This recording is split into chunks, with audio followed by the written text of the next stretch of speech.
For any may young Tiasm there, Ewoyeji, as I say, Ubayeji, Sabra Menukata, Nipodona, Nawabisate, Ebanisen Kran, as I would say me at Makoswa. Mratikwa Sabre police for Aso on Petia, War Police now, Yashimunia, Saba boy, etime Efa so Eshri Linkwa, Ewo, and Samono, not to say, or more entias. Ubayeji a yewo krobia na ye fe ho votideke eno eye kronkito ya omushe yeji ase erdi na ebra abobe no miensa ediko no nan entemo na yenya akọ se awudi bia koso wo sa mantemo enti ema yebo anan se ye di ekira akọ na ebra yewo kwan so aye se ye kọ votideke ho no na ya ho se ka foforo bia na ekra DG normal na wo fi ho odi America tentem efri ho eba enti ama emratikwa na omo vuti de ko no efre omo eji kroma se awude bia koso ho na wono wodi ewu no edi ababawa no atuka mo a omo di wani a kire yeji anafo enti obi bia hwe se o make me aboama ya che emratikwa no enti omo wo area ho no edi ba konkoma through yeji no ye se o mestopu eye emratie enso omo anyina ya ma ombutimi edi wani che police station ba omedu no na yakrosu balia no nti omudane wo ho ema omo edi wani eche Matias hospital eho na emranti ana omuhu se sa awudi no course no e ko report ye ema police force ye 10 edi emranti kwa nechi a omakoso omumu na ebe ye so omumu no na ese edi ye sakai no ekese ba ko aye fro no eye Hereford Boatin wadi 31 years ena bakosu ye feno koda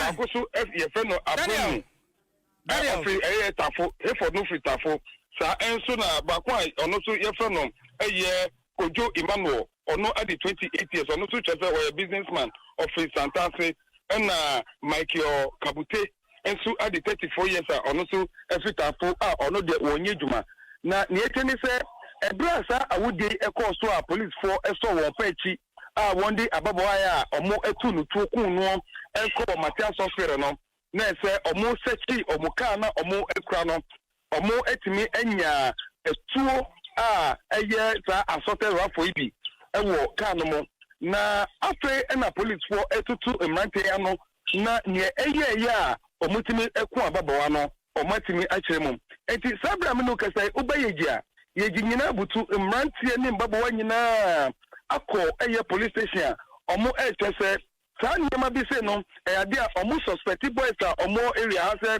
ade a omo etinye sa nyema bi sa enti se emranti kwai ye sa atnya ka omo so omo kwa baba ide aka ye yi omo ema emranti no na ka omo so enchi omo bibi kakra de mom esa se police fo edi mra na ye adwuma nti no omo bomadia ebo sa emranti ehu ban sa bra me no kan omo di omo actually police fo kukumu a omo ehwehwe wo ensem na ne eye nwanwa ewo omo semi nyina mo ni se ababawa ye a woda for me obia enim no ewo mantem ha ebra police po etutu ano nsem kakra megada e chese omo ni ababawa no na Afri Kumasi eba akrodua enedai ne mom se ne ye a omo timi ku ababawa no obia dwi ho a omo nti ase ohwe mfoni ahodo a medi ebra ye na teka obia ko social media ko Daniel Dan otimi nka tubo ase na kire mu ababa anu so mo ni Afri Kumasi ene ba se de wo kire no abjefo emra Facebook se si a no mehwe ababa anu no da benkum so no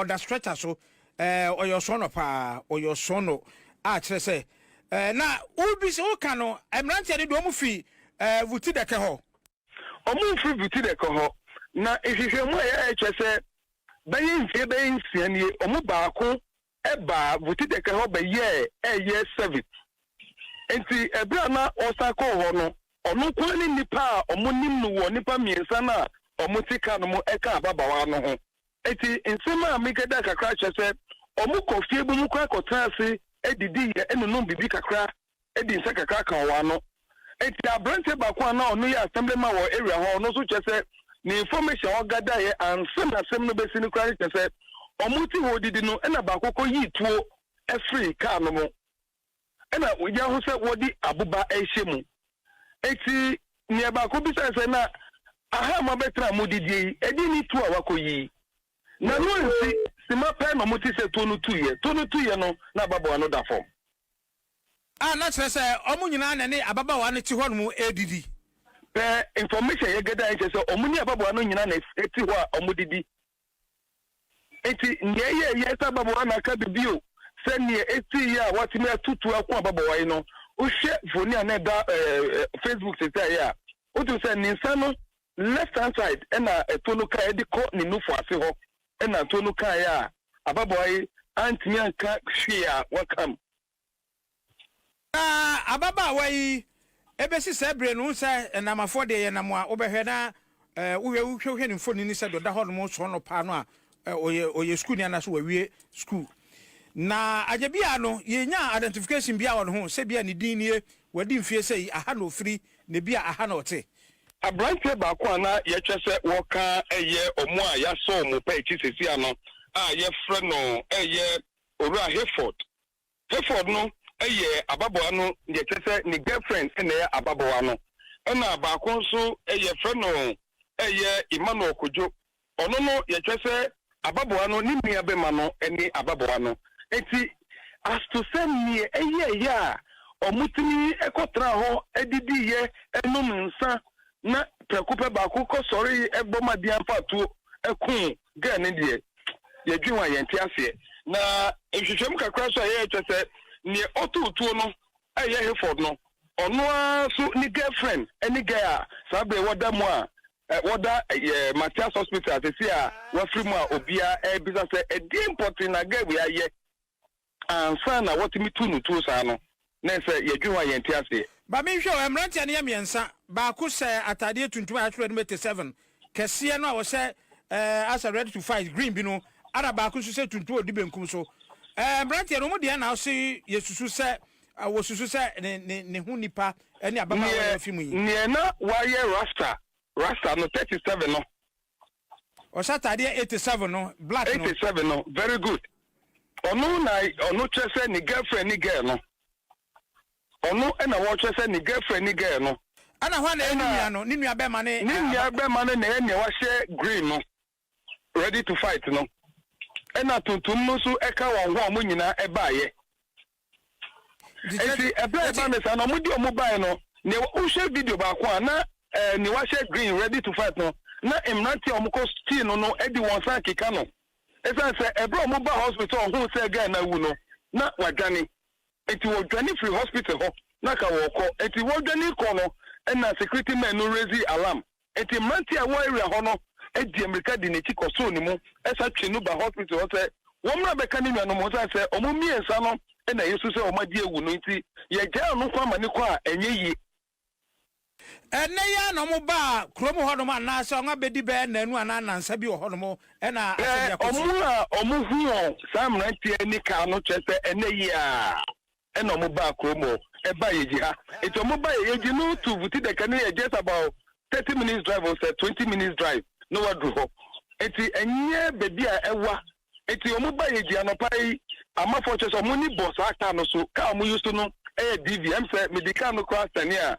musha ye DV normal plate na ebo hu eti omu hu ka no chese omu hu se ka no etwa mu ko vuti de ke ho eti ebra ebo ba no miensa de ko no mienu ntemu pe ena omu ti se to no tu wo krana se ho enti omu no mu dru hu se ababo no da fo ma woda moja mu no ena omu raise alarm to omu raise alarm no na se mrate no omu ye so omu dwane omu di ga no dwane enti omu ye so omu di ga no dwane no omu chese omu mpini eti omu raise alarm no na ese mrante omu wo kwan no so nyina di baeji no omu frefro obi ase capital bi ba na omu make sure so make aka no say omu susu se omu di ewu a omu tam girl na too because ebra de no see no na ye nim girl no eti omu susu se bia Sakawa boys bi na omu abechi ejifo ma no bia omu ekunu di akoye omu de eti ama obia eye very alarm na omu susu se gise omu team na na so omu ho atobo enti ebra omu ba hospital ba ko dwane ende na mrate no buafu pa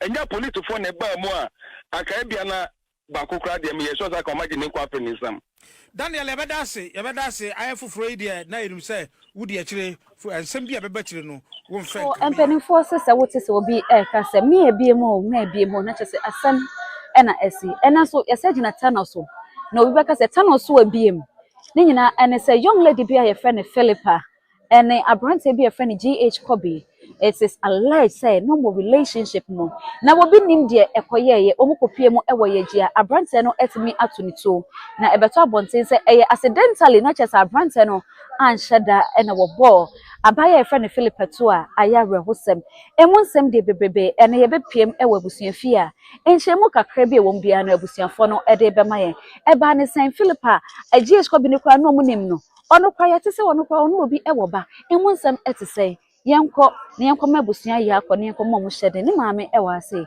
na onfa mu ensem bia emma mesomye kafra Philippa eda branch ne ba fieda unim no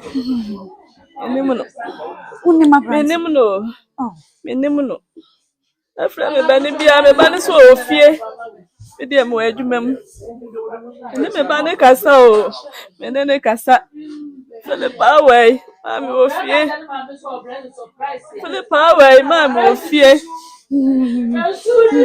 baba ne twatu a wote Philippa nka ansa na asem we ba de se anko no na bia me ne kasa eno me ne kasa anopa bia me na be friend o ina be friend be ba no Philippa o ye o se mami o ye o fa no wote woka bibi kira wo kira ba bia owo no pandemic me and friend my busy kakra we djube enu nti abra wote se yeji ena sa asem na kwakoto ba no oje ni san we adwuma iye bibi ewie na se best 12 to 1 amenya akonya tnas me tnas me uza kwensi me ba do kwa aba of friend me na me fire say Philippa na dey ni ntia na me front so friend me was ma o we na me say Philippa we adwuma mo we adwuma ma obi delivering guide ade be blow I'm say ade me dia na sa wo dia was ma anya me dia enya wo dia nso itu dia be say number bi be free wa Philippa from na ma wo sa information no say delivery guy be from enti kwansni ena what say say Philippa free ti me ne me ba ku na ye adwuma ne ya suma ne ti me mete wo eyi ko kukura me no ba enko am say me ampa ne ko ana me no ma anya dai enkoi na me jasi wo ti me suma makwala na me ne ye adwuma ti me mete no ma no ho we ni mo on sa phone friend am say the living guy na di no ma yi ba na ti me sorry kura no ma ye dem agina ho me peke ko ya ma me say yes what is that I'm so me we as a ma somebody I know at so meka am say di asem as mami ya wu Philippa when I'm so I was asem ne kasa I need 30 minutes cry na mo sa di we say blame me then I will say any sister ba kuna when I'm sister say what dey me tias you I was here for lazy shito and ababe PM ewo edwaman so na sa shito we eye very hot na any eye ni e what dey me ye mu bi pa tie na mzimo ka bibi nchira me omo si wonya hwe yes wanya accident onwu ye na msi onwu ye amudi mi kofi akoye dai mo ka bibi nchira me Isa na me ne ba na msi me mama me slow bibi o ham na mo kan nchira no makoma ntom ye o si bibi eni wo do du fi abo nsa ni gie ye dai e wo ho na msi yo no dimbesi na this year no krenams me mama me say na tie nti wa kan kire me na ade ma be dufia ya me be dufia amuti ya me ba no sa na kwayeye osusu se Philippa esaman na freo enu di san komo dem ye sure say esaman na frem if you say they no see plan no ho no ya no se ma ya na me Philippa wo hen asmo ya ji am baby manu aka say Philippa ya ji dia wo ya de wo na me be phone me free bia ya si number busy e free bia number busy nam de mi ja to ho Ancho na kore subaye. Ancho na koi ba. Eso baba ko pe ene Philippa. Iba no binka ho. Philippa didn't face 21 years. Abra wo free face wo kwa hand dan no. Utimi bisa no nipa one ne kwa hand dan no. Utimi pray se wo be kwa hia no. Bacho. Etani die. Ani nua ba ku na tie. Obuti na nkyere ne as. Na tamu na so. No matu abetna apatrapa. Transformer. Oh, Miss Philippa, Ejina says, yeah, at the Bassam Becca. Yes, I'm not Becca. Me anime, but no. I don't know, so I'm body, I'm mammy who know. I'm mammy who know, I'm a black. My crabbing can hold a bend than now, Benny Macula, but it's in there to 21 years old. So, the I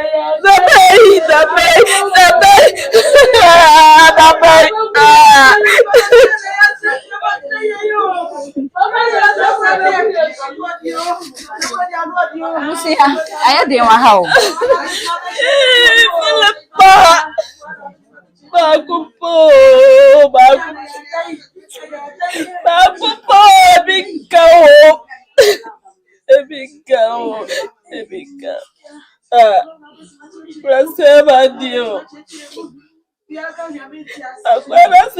Dio.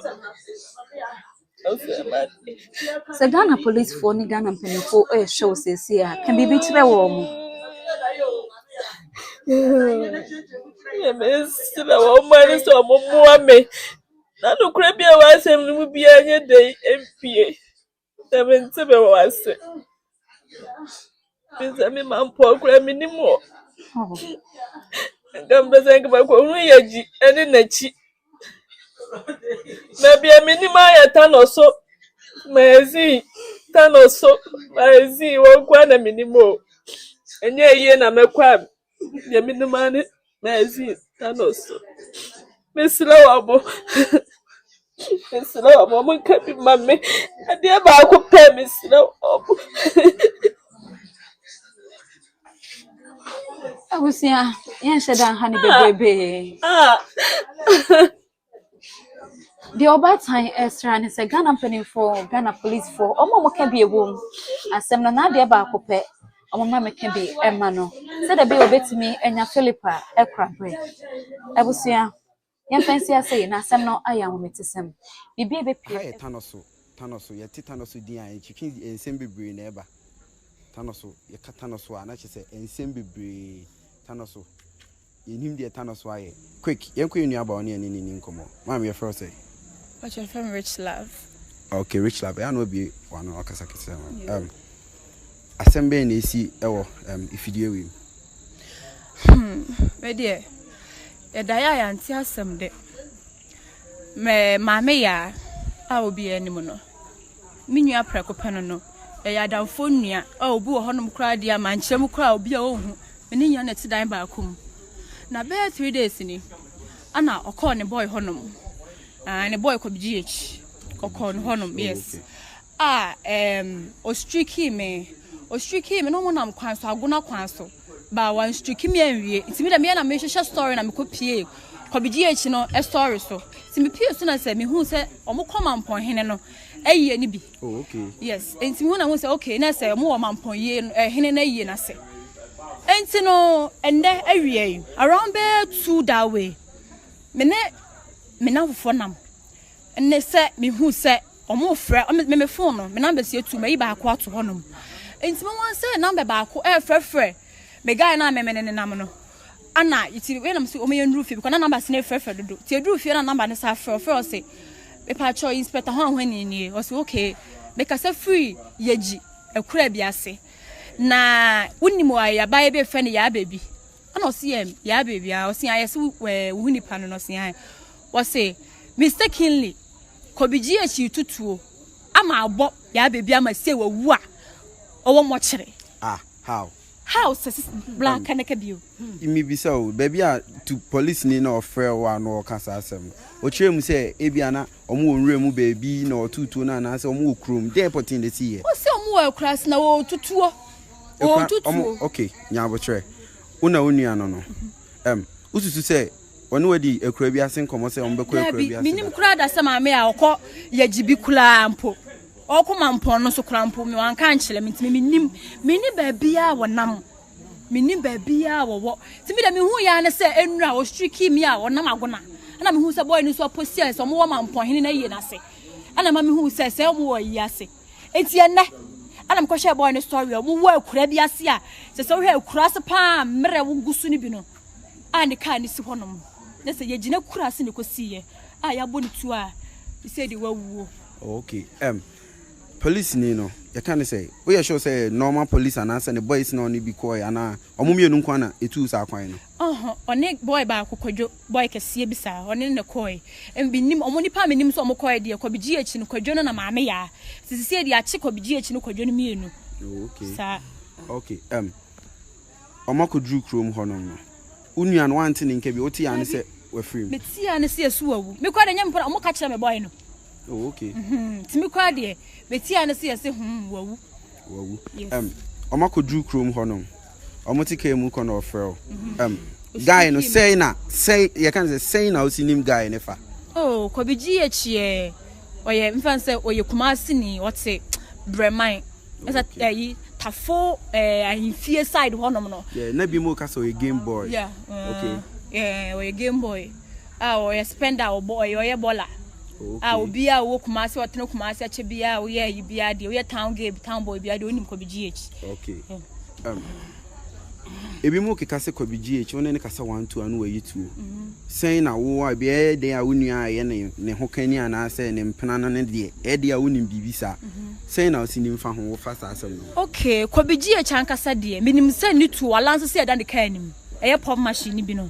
Wow. Walanse say dan de kan enti ono no oduru ba bia na say bia ono okọ ba bia anytime bia no okolonje ne bia so ne de ma ono otimi duru bi kwa no wayi nipa how you man warning shot nyina wo wiem.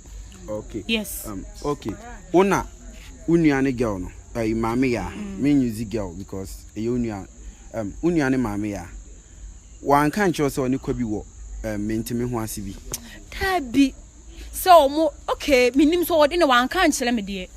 But me de minim ne say Kobby Gh de be wiki de mama ho na mama ya wo. Ona minim say be wiki de me ne nya na tifie. Ba minim say wiki mu de. Wiki me am me hu no. Me hu a snap. No abo me onua send me 9 bundle. So hu it me de minim say wono Kobby Gh wono ye den wo. Okay. Ne bi mo ebi mo so keka wo abonten say ye yempe say ye be gina abonten aka bibi na abefre ni enya ho asem nkantina ye tie ye abafie no. Ne bi mo so keka say oye oba ne hu siti ne hu so yi sa me bi a wafa Kobby na chinti ho abufuo na ode aye ne sa. Enya no kolada. Obi a obeka say maame ya woni maame ya ka Kobby ho a enya bi obi omo na ekeka de ba mi de minim se me nwa no ba mo na no ho ye Kobby no. Okay. Sa ba Kobby no so wo guess enya guess e wo honom de ba me nwa ne de minim so Kobby nko ana woni no honom a wo pie na me hu na Kobby na me fele no. Okay. Sa okay. Me ne papa ni nkomo. Eja me mo akwa baba the countryside GH so pacho odi ene maame ya. Manana no. Papa ya no ama okasa aba esro. Papa yemfa ne se wo fie. Oti won ka bi nshem akokora wanya ofufu bi a obedi no wate atoranchem say na osi fa 75. Me da asem da me wadwumam enyimre. Na me te se me yere frame se akwala na maame tiate hu de ntem me mla fie ntentem. Ja me akokora me ye dai me boaboa me niama no. Okay. Se me ba no ma ba be he. Tim bedru ya pe ana mbusa mane na omo chese asem sei na asi efa se yakuma akwala no aya bonu tuo nti omu yini na yikura kirem sisi ase yakuma akwala no in fact na ahomte pa se o ma me wo trase ya won entra nti e ba sa na jese me de na kwose dem ti dem kura na mbisa me te se ma ba me so ya se me ba na me no ma be kasa nti me de minim fa ho no. Okay. Eja, onana no, ususu say o nfie say. Nfie dem susu be 25 or 22.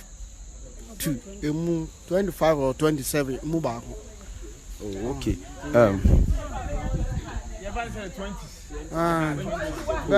If it 20 going there. 21. Okay.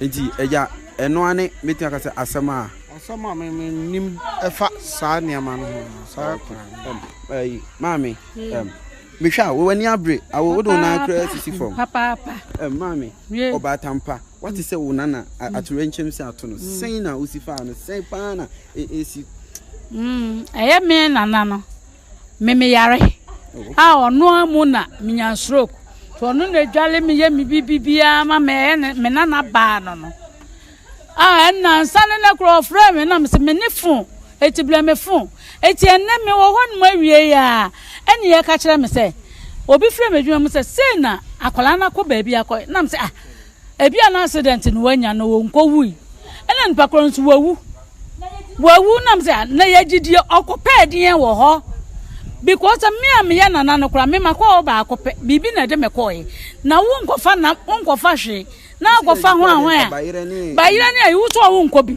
na ye den na wakọ yeji honum yeji won so me nsante kra yesi na kura ase ena ne boy ene ne ko otumfuo ayie ni bi omo wie ye na omo beba no ene osane ne to asoko yeji ne so anya ne kura mo na kura ase te se kura ase poten na akura ne kura ko wu ye kura minim. Eti mami e kan say onana no ebi obi wa abontia obetimi abisa say ebe sa akra no kra no ne titie mu ne anase ne suban mu no say na onana no sitie ye de a me nana ne die sameka no ho asemboni ana meboa onte sa na mitie we mo ofri mi nche mu ana bia akobasa because me say dem me na metete no me na metete Philippa. Okay. Enyanche ne ma me kura me na metete no. Okay. Eti enzi me masa Philippa be free me able kwa menim. Na kwa wo kwa no kura wankra me. Wankra obia. Wankra me mom de wankra me. Okay. Me nana ne de wankra me. What I say? Mami, unim abrante na odi no say wu no. Me nim ne da phone so. Amanfo phone ya yes TikTok o se de ben be. A wo bo ni tifa aja na no ko no. Eno na me di no. Eti omu yi kire me sesi akra na me na so be me de se phone so na me no. Na ye den na me na ne aba ma we kokko tan ye. Eye den no ne ko tan ya. Wo ko chuchuwe de ko akra ne sa. Ebi mun susu say ya kan say the to the eti and is alleged say ebra odi na wuwie no kono oyi na to format edi sa pepe na sesi amesoso matie say yesi okun ni wie no omo tam na to kam na go makoyi na to achene anam say hofo ni bi nkurate ne ti pe no ena omo so pie ye eti ye no ena ma ye nya akwala na say ye hunu no kanya sa de nke ye hunu enti mame wo ye na idea ye den a unim baby a onana na mu anase ne body ewo say makofa na free yaji hono ma na so da so yaji wo say mema bi omo ben ye nam so ma ye ti say akora na ewu no omo frɛ obi wo yaji ho na aju sam le stroke ni me ko pede me dan na makọ eti nipa no so ekọ ho no ye so ye kraboni eti ji so ope obi eka ne ho na omo timi akomo kire wo ne mo chidini no akọkasa na ye wo kumase ya no ade achi anopa yakope me nana ne baabi a ye de ne beto ama me. Oh okay. Mami nana what you asem say say na oba no oba ye mami ya ne mami say the condition to say the condition ye enya kura to the sense we are na me ka se yamfa ne free magazine mlem na me nim so oni sister bi na ekun eti bi sister no kura na one na akon ama ntokwa ye eti omo fa drop na omo fa ne mlem eti akire na nipa no obo mama ne ka cham se akwala na wu eti na ese me hyema ho den na me ka cham ku ma panyin se na mate na mom ye nyina ye ne yanke ya no ntum na ne ma me ne meduru fie to obeduru fie mete ye ya na me sumi so sum no nso di sum na ne ma baba me ho bia mayi me pabo akora me di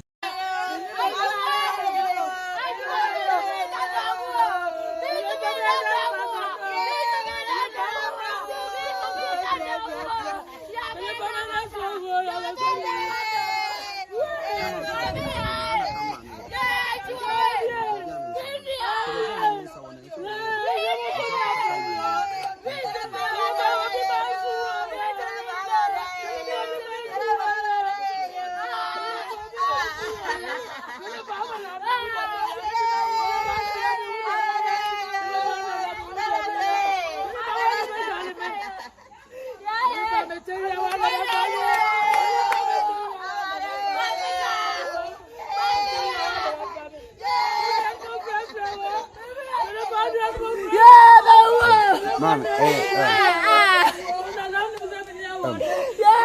yabuche. Mami. Ya no nya. Ya no nya. Mami, if say me no ndin komo bi. Na hu sare ho aba. Edin. Mon shade. Today, yet see who can I yet use a one and none that die back.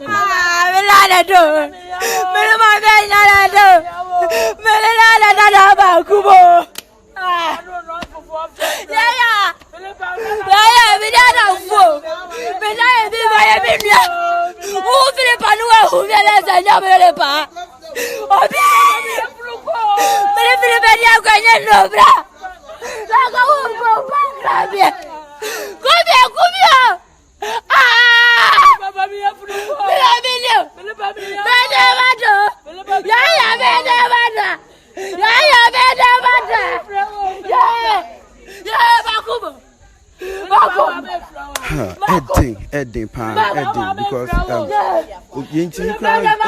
you no one didn't come up because Edding so yeah, I was higher the countryside Ababa wa friend Mami ya Idi adugo na ni na Philippa I you fe ni aba I so say nipa boni phobia o ye na mpena etimi adi ni boni ni nua ana say na down for pa wo ne no ye de ebona kanda na say omokoba eni na ye ni di nkomo no utimi say ababa wa ontimi kra nso ontimi in control ne ho Mami,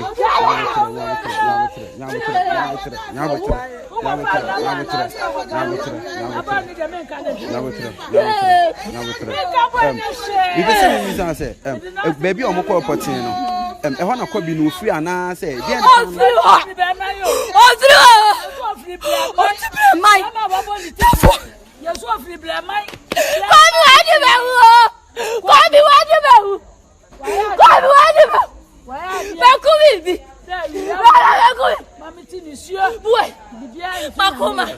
it's time by potting around there too.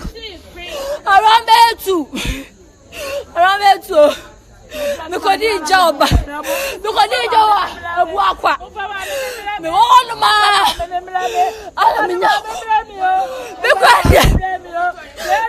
Baby, I walk. 3 days. I was striking me. No. I am who ya. It's a baby dear. Believe some people who ya.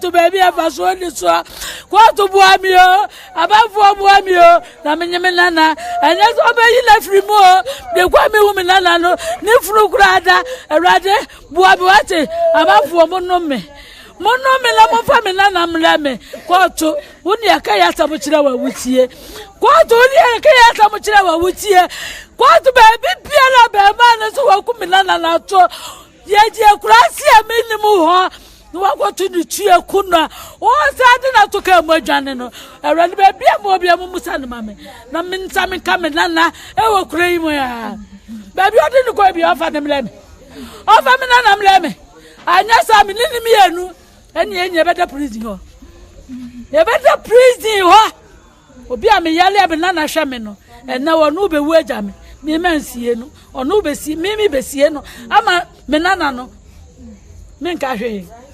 Menkashe. Masam nyina wo nyame nsam. Na do Rush Hour.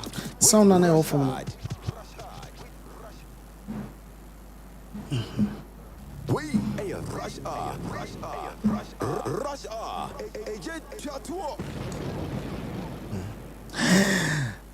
Awiemfo nkra na esan. Awiemfo nkra ene esan. RASH HOUR na yebedi nkomo me wo bibia kwa baba GhPage TV Rashad was bread and adrusi Monday yentimi ama yekoma mpon ye kakra dot ye na ekoso ne yekoma mpon eti yentimi ama until this week Wednesday the yetima betana se mo bibia kwa ba mo amhwe live for GhPage TV YouTube ye mo akwaba and mo amhwe live GhPage News and also so ye mo akwaba obibia e bobia atana se ye be bon komo ye be din komo ye ba be chadwen na de wo bia de ma mo ko me ya be ma kwaba Kera Asu-B Supremo Kera Asu-B International Supremo Kera Asu-B Supremo numero 1 Kwa hiya fo ni sign Supremo areho sem areho papa enra nyumre medwen ho sa wo se enra anadwo no isn't this area but ananyumre no na start say a blow over say BBC areho Supremo kwa the long and short of the story ni nyina say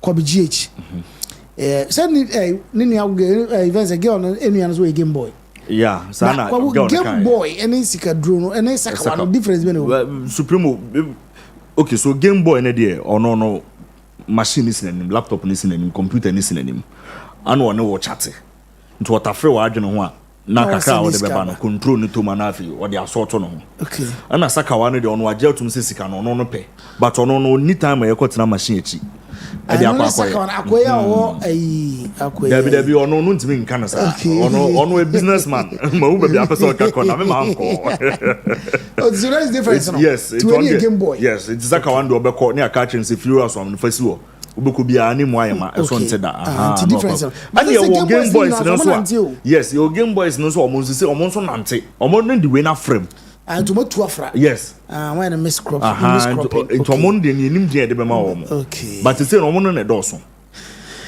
eti abrantie kwaku e game boy sa no mo keka na game boy yi na ene na mfo omo ko krobi wo eye yeji achi yesi afro say tikuo zeren kwaku na ozi di reference say ejin de tikuo zeren me boy kra na me hu na me a obo otideke wow yesi odure yeji a just some few yeji akura ena obefa abaye baye firi ati atonsu ati tanoso yeah ena onu GH11 so titafo yeah breman ena ba akoso so watafo ena munyina no moso omo hwom mu omo so omo mampon because that day no mampon abante ne ko ho emo ko one ge ni nyina kukurekura tuo ko tututuo obi nim se wono mo no we say but one of them say otideke ho ena ko na national service eti omu ko jano no nko chia omu no be 5 years ni obiso to for no ko chia omu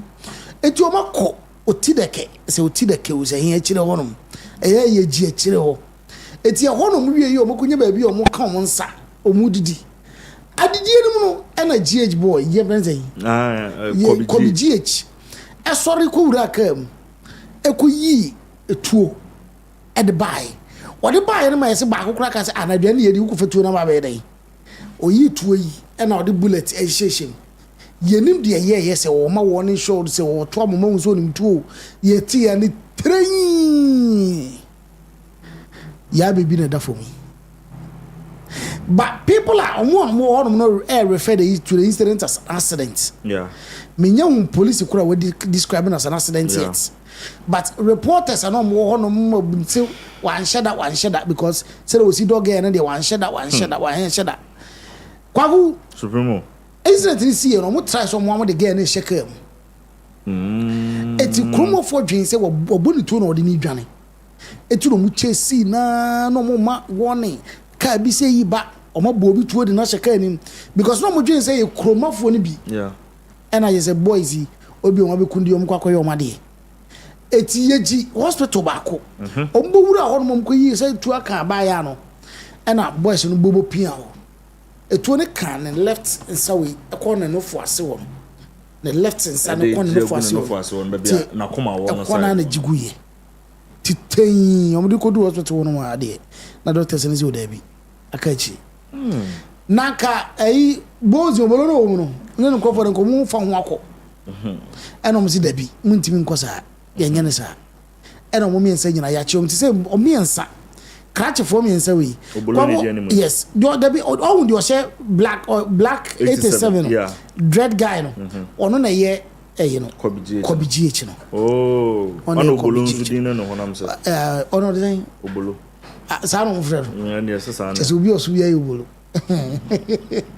it's all me answer there so far ye de o me answer nyina e ko e wo ye police station a ye hwe say ye beto to o ma no na ye hu de wo fom wom ye be hu say we de accident kra na mbrem be ka se manslaughter ye no so si nchen a omo maka no ade accomplices ana say ye sen eti de aka no de emra no na edi ho adwuma na abusafo na kasa ni nua ma no makasa mo bi mu so mo be sun kamo mo kamo bi e che na adwen ne ma me say few minutes before etuo ne beto no ne ba de friend but it's a obi de delivery bi de ade be bre no e komo ni di nyina no it looks like na ne ba ne friend akra no because it's seen ba so ba bi because ne ba ne friend I say anche any friend no na ma me ne time e kra ye nim say to no kra 2 years na wo friend na for all you know kra no say na ma me ni sika na say wo komo no wo years na wo friend ma me no eno ne one side ena ne na nanom de so omo ji omo ba omo ji omo de hye yes a omo ne Kobby be nyina be ko prison wa kwa kodam omo so mfa nche no aye nsem bebre wo media no so oye ono ani nua ma ne bia be post video a eye ya no so kra say na tuo no so di agro dada ono timi foto de afa to so mam yade a ono timi foto ni bi no no timi ji tuo no we omo ko mampon okrekura ono ekrekura tuo no mampon di okre ono ekrekura mu no ekrekura tuo yi onkro no it's na moto yes okoye okrekura tuo no eti tuo no yade a omo di agro omo di tuo ni di agro da bia omo so oba mampon yi kra no eye Kobby tuo ni bi o mampon wa eti Kobby ni ese ye ni no ma wo jagu wiem eye no jagu nti no we trigger happy we very trigger happy I just say tuo na o di agro no less than 1 day and say tuo na eyi na free atiasefo asase so kwakwa ya rewosem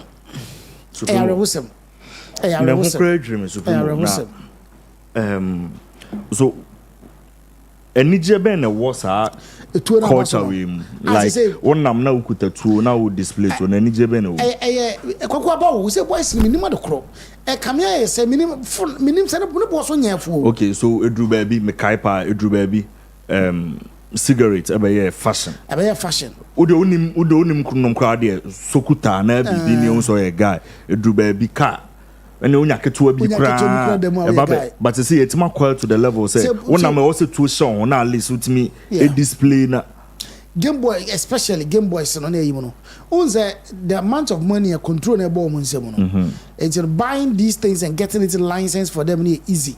Sometimes none of them even attempt to go to the police station or anything. They know people who helps them to register everything for them. It's all my own. My registration maybe be not their brain. That is what's now the level I drew on. Kokuda dance in the system. First of all, Abusani yako on na assembly say na na can I drink kakra.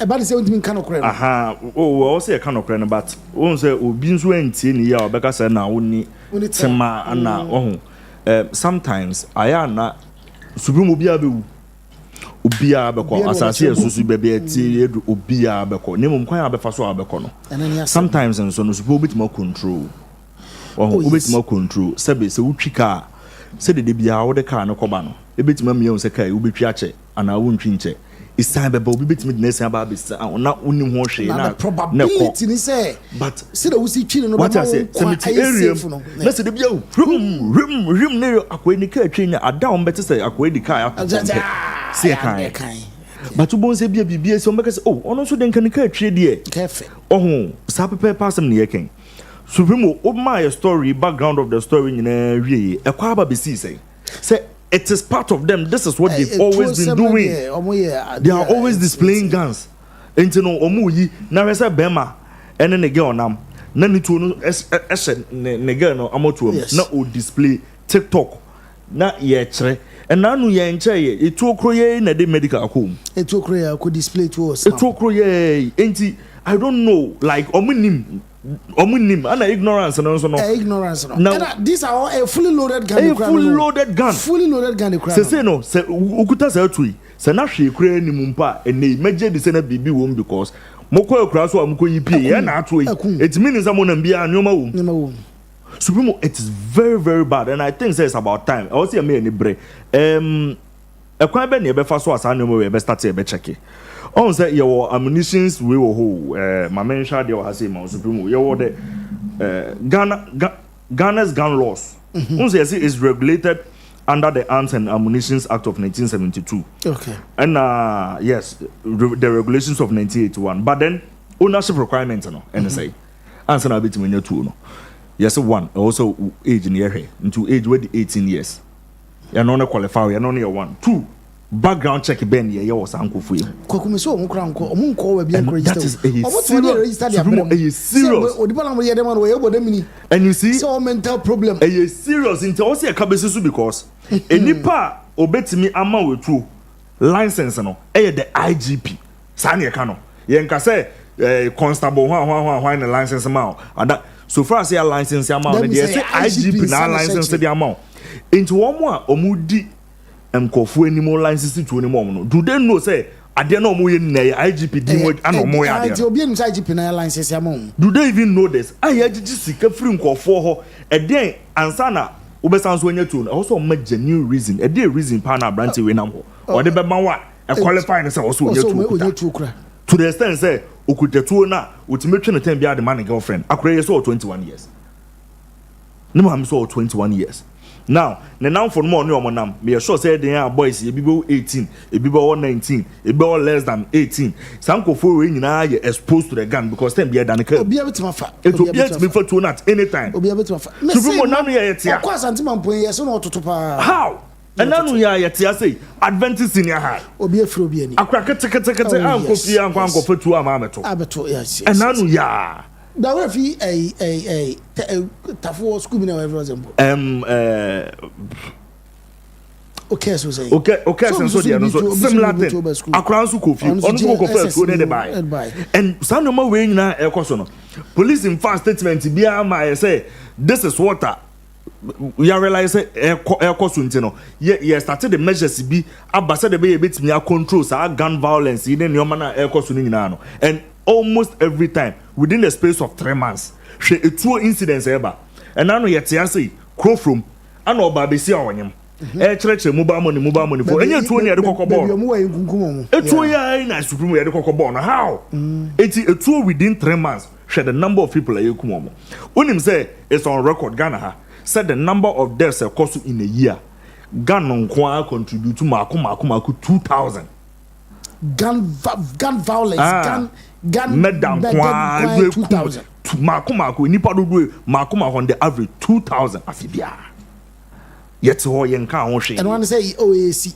and one say AC effort be na ye put in there na ye ya fa ho and one say e koso e ba na aka no say ya na eja hwe such a beautiful young woman oh supreme na ye ma yani and so nkoye maba yenye interest what the kind of boys and girls no money and cry o so de o come ntie but it's about time we me ni nko ho yenye interest mo ya kan ne maame no yempe awofo no ya bashe bone 21 years ye man ya bashe bone no na mo ni interest mo what as man na kan one come me di bi o ba na bi me no ye 21 years o ba na come di bi oh akwai no na come me di bi one come di bi ye ni abadaye ni ade but ye wa abadaye but these things supremo ye watema ye wa abadaye na samfu na awofo no ye so ya bro so ya too much ye so man bone rodo mo kan wo bi wase wono na tuni na damfo ne da how tuni wa damfo ne da 21 years woni juma wodi wo nko school onya juma we once we tuni na damfo ne da wo to so okay adan wa buru 18 years adum sa na police aba gbe wo hunu de free appearance no so ya bashe bone dodo o ta sama na damfo ne kan adanse bia no odi fa no ho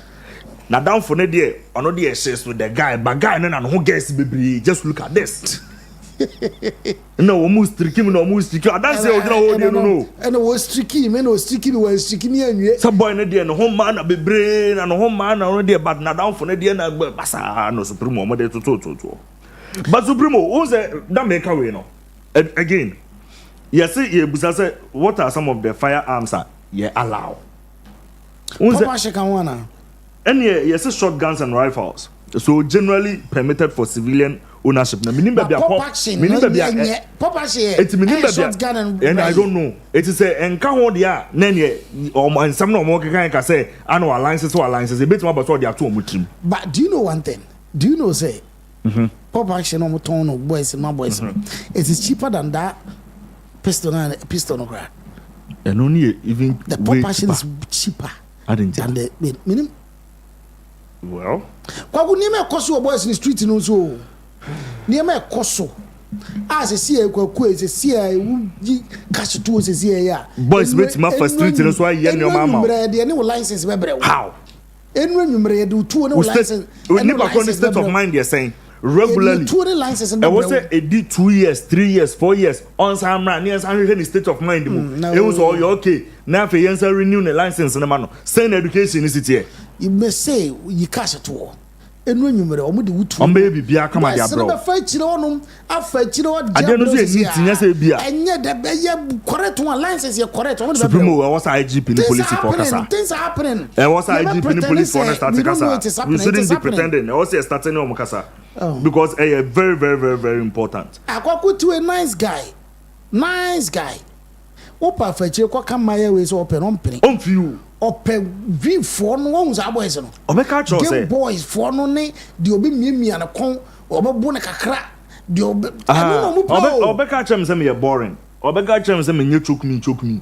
Oi. Oh, me too boring. And I do think choba just say wo no need tema. E what tema but. Zubro obeka cho say won't me nim pie nwumre 8 angusi ahomache 5. 8. Angusi ahomache 5. Na mo boy le. No street to so. It's another my way boring man. So when was the last time I turned to see TV? Grand I said, we can say we movie at was better 3 hours. Obeda. It will be boring, man. It's your mono pay. The lifestyle known to me. Oh, see, Quaque, there be a make us say, ye bought my bo free fee. I will phone. When we had women says here, need to be to ye. Yes. Yeah, woman, my aunt Mantiano. You for 2 years. Baby, a queer fast on the tea and Quaku. Yam fast starting to tea, man, emfa. Yes, stand now, my many of a Pomuja, JJ Muno. Would JJ Uba JJ Musia ya? What problem or the bro fear we are because they say, no, and Kran Subaya son. And Kran Suba, what time Game Boy and Sàkàwa some said you. You're Chacha or Kobaka, sir. What is will be a Game Boy the Sàkàwa Krana? Mushani be no through. But they say, no, crying to be a board, oh, me a Game Boy you. Now we are Juma. Oh, boss, maybe a Game Boy you. Just like a professional. Yes. It's a wood job manager J. Moore. Say that the Baba and Cranny say. I'm not Supremo even Crano. Somehow around the time as our computer fraud, a base started a popular around 2006, 2007, 2008, and your Coco school. Obia wait my yebi, and they are talking ampono. Now overcating long work no kofia, no jacka no school. So to Van Coffee. No one to me, Van Coffee. What yes. What to me try? No one to me. Oh, but they say no, and grandparents in him say. Nemba boy ya or say when the banana chempre. Yes. When no me clear the social media. Yes. My main can't say win him. Yeah. Wouldn't him say o banu date ya brante so ye Game Boy. Kwa me grandma to me say Game Boy and Sàkàwa difference be. Yeah. It wo ba time me I be 50 years no. I was say wo mo yem show. Yes. Because me grandma I confused between the Game Boy and Sàkàwa. How much more woman me with 60 years? What do you say no grandma o years kadru. It is a way aware say o banu bibi say twempra. He shake bibin and one on a commodity be on a commodity what a just a wood banana. Yeah. Your parents, you know, we should be interested. Never. He's not in the picture. And the grandfather, who grandfather who age was a crown, no 25 to 27. We and some make him 21. And I'm mom so 21. Oh, are your problem? Are your problem? Who will for so be any worry so? Are you so avoidable death way? If I so be any worry so. A woman first one is so and we here and the person can see in the first place. Well, we are now. Now, very pretty. Very nice pretty. girl. Bright future. Say kwa de ba ko so aba. Say school ba. Say obi apeso ko ye manicure. Pedicure. Apeso ko suan de oton wig. No obi e boutique or no WhatsApp status. Sani mana na so mo ye o. And you be na your mudo, the mere fact ever from CEO. I don't want someone. I'm the CEO of the store was a WhatsApp status. Do a Chopbar quattro Instagram ya tro MUA by Udibadokro. MUA makeup artist. There was a mua there and wow. Yes, iPhone for Biaba. And a Samsung for new one now, then you are trying only a car portrait. Then ooh wow, now girl, you pretty girl, and wow. Nyansa bia ni trim wonti menen international fa dwen ko be na ekodi woni ni kodi o che da bi ko be na ni ebedi ko problem and ya can say no ko ye de nima bi say ne suade yo yes wo cheche na wo hwe ya men kase ni no but dia say dia muadi no woni nko dia ka che dia bon ban se wo yo batan a ye ma no men ko kase ma ma no nko an very much interested. Memman Obano, be interested in your child's life. Umamrantia, he phone on you with Diagro. Etimuma, I ya wear so banned Naquashe, ticket deals and Tidiban Diabo. Oh, ye, we are so we are away.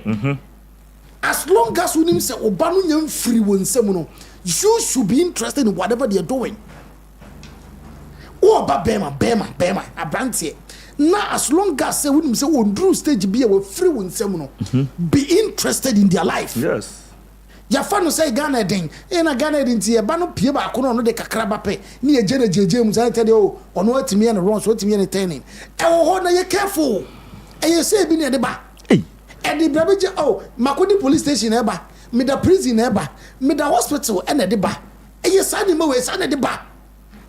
We wa dwen se wo ja me mano na me mano me de me mano se say no yi Ghana ye den wanyini a wonu so for problem no de bi ma ba be shem na Ghana no kra no supreme you say 18 years adult but Ghana has in nya baby a oba di 2190 no one na 1 week no ma fi a hu na se kwa na oba free won chen wo koma mpon yes wo free wo koye ji won fa fon fro say me yaji di one that dem kra so ni ba bi onenam how? But how is that even reasonable? And this is something she has been doing, so she's very comfortable doing it. No, of course, and now 2 days, 3 days, hey, food 24 hours. What am I into one car? Yeah, careful. Yeah, careful. Hey. I keep saying, if your man who say we are interested in their lives, they know say we are involved. Sometimes, in your baby and iska. Sometimes, I am commodity.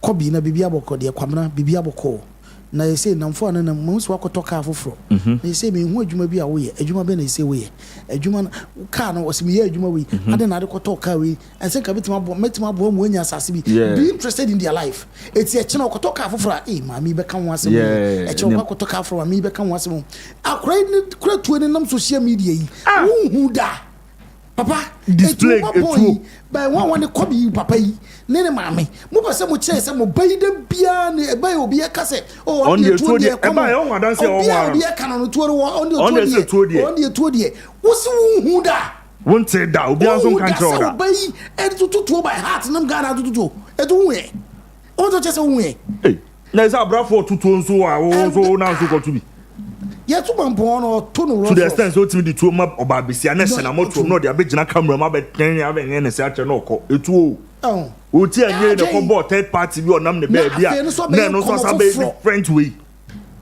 one when you call ba ho ne ma miensa oba no obedi police station ha o oba no say wo prison abra besra no oba no da hospital anase oba no hye mo kire ne ma miensa ne ma we say you are careful na zanima we am yeni anko say ya na de beba afekubo hunu o ne ma me no awiem froma eni afeku hunu ya ne na so onya stroke akora ya ne kutakuta ni mu a awiem froma ne esan amfaso ni so awiem froma eni esan eni nima hu na hu hia eska forma do se na hu so be zane we david na sikani bag na tuo dan kan wa me yam pie sa na anya de be si atia wo no o kan no di le be papa di le be bo me de but on we no person o feel valid wo society ni your case no wo ba be yapie na fofo na na didi a kire no so mo no sa na te mo na from fullest no obey your ma fa this here oba mo feel say we okay uni ade o ya uni ade o be tutu uni ade wo ne hu unia de way unia no no drive ya don't go there unia de cross na sao from fully sa ba ku so obesu nyansa de onsia we onsia I so no so afa na nesu bi sa no motie sa no motie o eto en na 1 week omumpie man mro kwa the following week o metie streets and choose me share game am do asem to na mo fi on kwaku I was not talking sa do just first tintin minti with my talking ayo because me boring minti me mo boring omo pede obeburu obuna no abekrokro no o say ya ne odomi o na wo twituo no so wo twituo no so a he wo fo mechi amekun wo say ya ne odomi o kwasasem sa o me say minim senior man bia o say no onim o say wa kopege bi o say o so kopege bi o go from side or baby ana waya supremo what try in fact get na tiase all right but ko no bia assistant farmer ache na man ko bia assistant farmer ache na man na we na onim bia mutual friends ana nkomodi dia no dipa kro no kra na azumi o say unia wo de say do sitie die ene say de wo me sure say gay wunyam enye o so nka no mpiso bebiem say ware ana onwe but o ka kire no ye sure say wunya na me na mate bibi me nua no ye brother ti boys I say me bi eki ni ma no say adan no say again no ubenya de nechi aka foma o so tia na ba ko don saka no say how ma mona je say me no say me de mate no ya de wo no ho a boys nyina aka say so no de so ndo so onim no say ade match nso ope and I'm not promoting a you to so weird them no I said that the whole day again kasa no aso nse dem to call no owura dem again yes wo kasa no no na ti ko ba ko bi taw wana again ya zdro ya wa famachi no say say wa bodam we bodam ni amba say wa bodam ni Mr. Mo enye men so sa anyo man so no sa na we guess we mbebre tie say unwo ba un na sani ma no pa ex unzo ba na se say oba mema bi say mema mo ye aggressive bema wo ye violent bema wo display me wo we me yo say me wo tuo me na me wo scare you know na sama ya no their parent their father was absent in their life who say naturally say papa ni fear e ma who say ma mo be on papa mo they are looking for that father figure in their life. It is obubenyawo na when so see abodamini na obono na otiana na feel say we dey afi no obi anya sa obi takes responsibility no sa your parents dey me ni kwa ya man ho tom ye me ni kwa ya ba ho because wo ko na da bia okwa oba chese wotai ko da bia okwa oba da bia okwa oba na kasa bai ana okwa ya we o chobe di before wo ti de ke o se ti de ke so no one fa e very say tuo ama metra they told our come who did you the bad yes so buy one of the bullet sheshem so no koto no mampon na nyina ansa to say reload Supremo wo de your video bi kra ma on to there no video bi dey share ye dey ma ko na me kwa dey asemi ya boni tu ya semi minim de ba ya boy ni tutu no e bia na ye sign e ho na ntem nkoda but munti asema meka sa mema na so mani so hye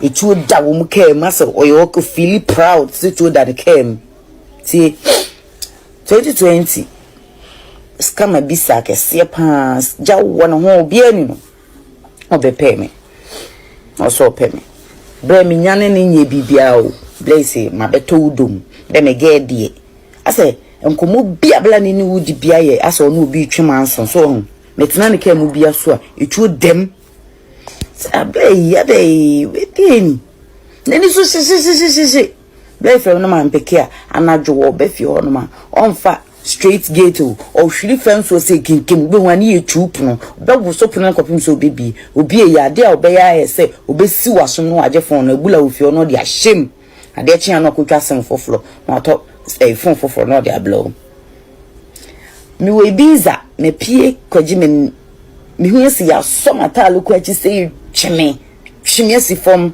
ade asema yebusa na me get de biza de opepe de me get de obeji wani a oji wani ofie bla yesi masum abusua sankofo no bla na ni so shiminhia bi da wona ne tike mu a there be a one will be chamanso. And you me akwachi we. Me who bland yanko police station police station 6 times 6. I'm say there be. Me Bemma true that came. A buffo nim ni raba a true to way. A nim se wakwa no koto true in your way beku. A buffo nyaba say king. The beshan sona a yen juma. I'm say there be. I want to, and I made with Jimmy me kuno, me train my lances say, me de, why am a bunny name, me train my lances say, one lances you to into the Jew be bound quite free in them. How comes a me or bow when a man am Mr. Wakuma Swalia, won't mean for say to any me who juma. A man says to me, Patrol, if you know committee me on table, say, hey, how dare you, me mean ya, won't mean ya, hey, me me de me who know, because if I'm coming, I know when you're hey, then I chinching a train, yeah. You call mammy or mammy say, Mammy, I'm a banu bet me. And I'm say, hey, Bema, oh, who bad in a coffee, ne mammy besides I will bet me, dear, and it said there is something behind. The whole honor can do allegation go no mammy, say, you know. I'm such a Quago no more penal. Hey, a member say no more pill. So what we are would you come, would you time my name when you home, would you old never bra, mobile start the union brabon, Yankee can mummy and ready a bit media conversation boring. The be I am conco party, I was saying, but as what as I say. Yeah, no, see, could you be that Coachella as young Cotas? Club Sicantas, Club Sicantas. Now you could do as come before again, maybe. That is the level. That is the level, and that is that is what they want. It's going to say, "It's brain conversation RIP, also RIP." What's also who or their one and the supreme one say, or musica no munyano, the kind of money these guys they make, and no one who fair through. One with the kind of girls and sweat. Oh, sister, said man, I won't pebre says you. Guess number one pebre. Oh, coco pebre. I won't pepper. Me see, minute back walk as I'll catch me. Oh, Zinia Raj. Madame, every same season, me near Juma do. Let's get one of them. Some man, so imagine say, bread dibi. Oh, pedia brabeji. Masenu mumbo, my child mumbo, Masenu mumbo, my child. And one, because who's naturally no. Say, so I guess not Gen Z from Korea, more good agents to see him. Oh, no, baby, you. It's when your money are where's over here now. On phone baby akwa twins kan pie obedi and na sanko for the nam say if you go through struggle and I say we like strength here adwuma na say wo dia e ho feel any different. Yeah.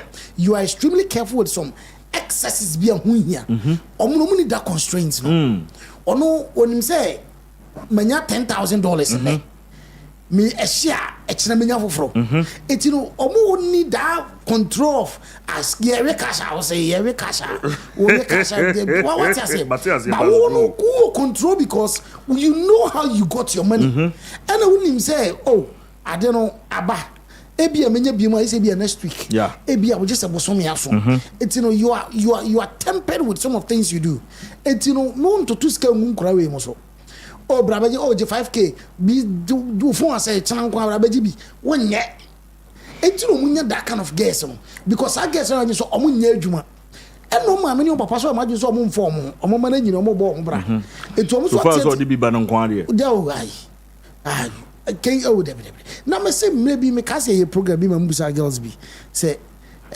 boys ben omu so omu game boys on bill omu so game boys omu na simple ma onya fe na na that just say and now we are more civil service. Now we mat your friend say 3,000 boom and 2,000 boom. What mean ya be time? We what radio oh debi. We nice oh debi. Yeah, we dey do lame. Baby obefa. Go promo boys na ade tia na skenabu no mu tu bi go amanfo so. That is the kind of woman they want. It is a oba. Oba etie abonte a 24 mani hu fie o free mu ba.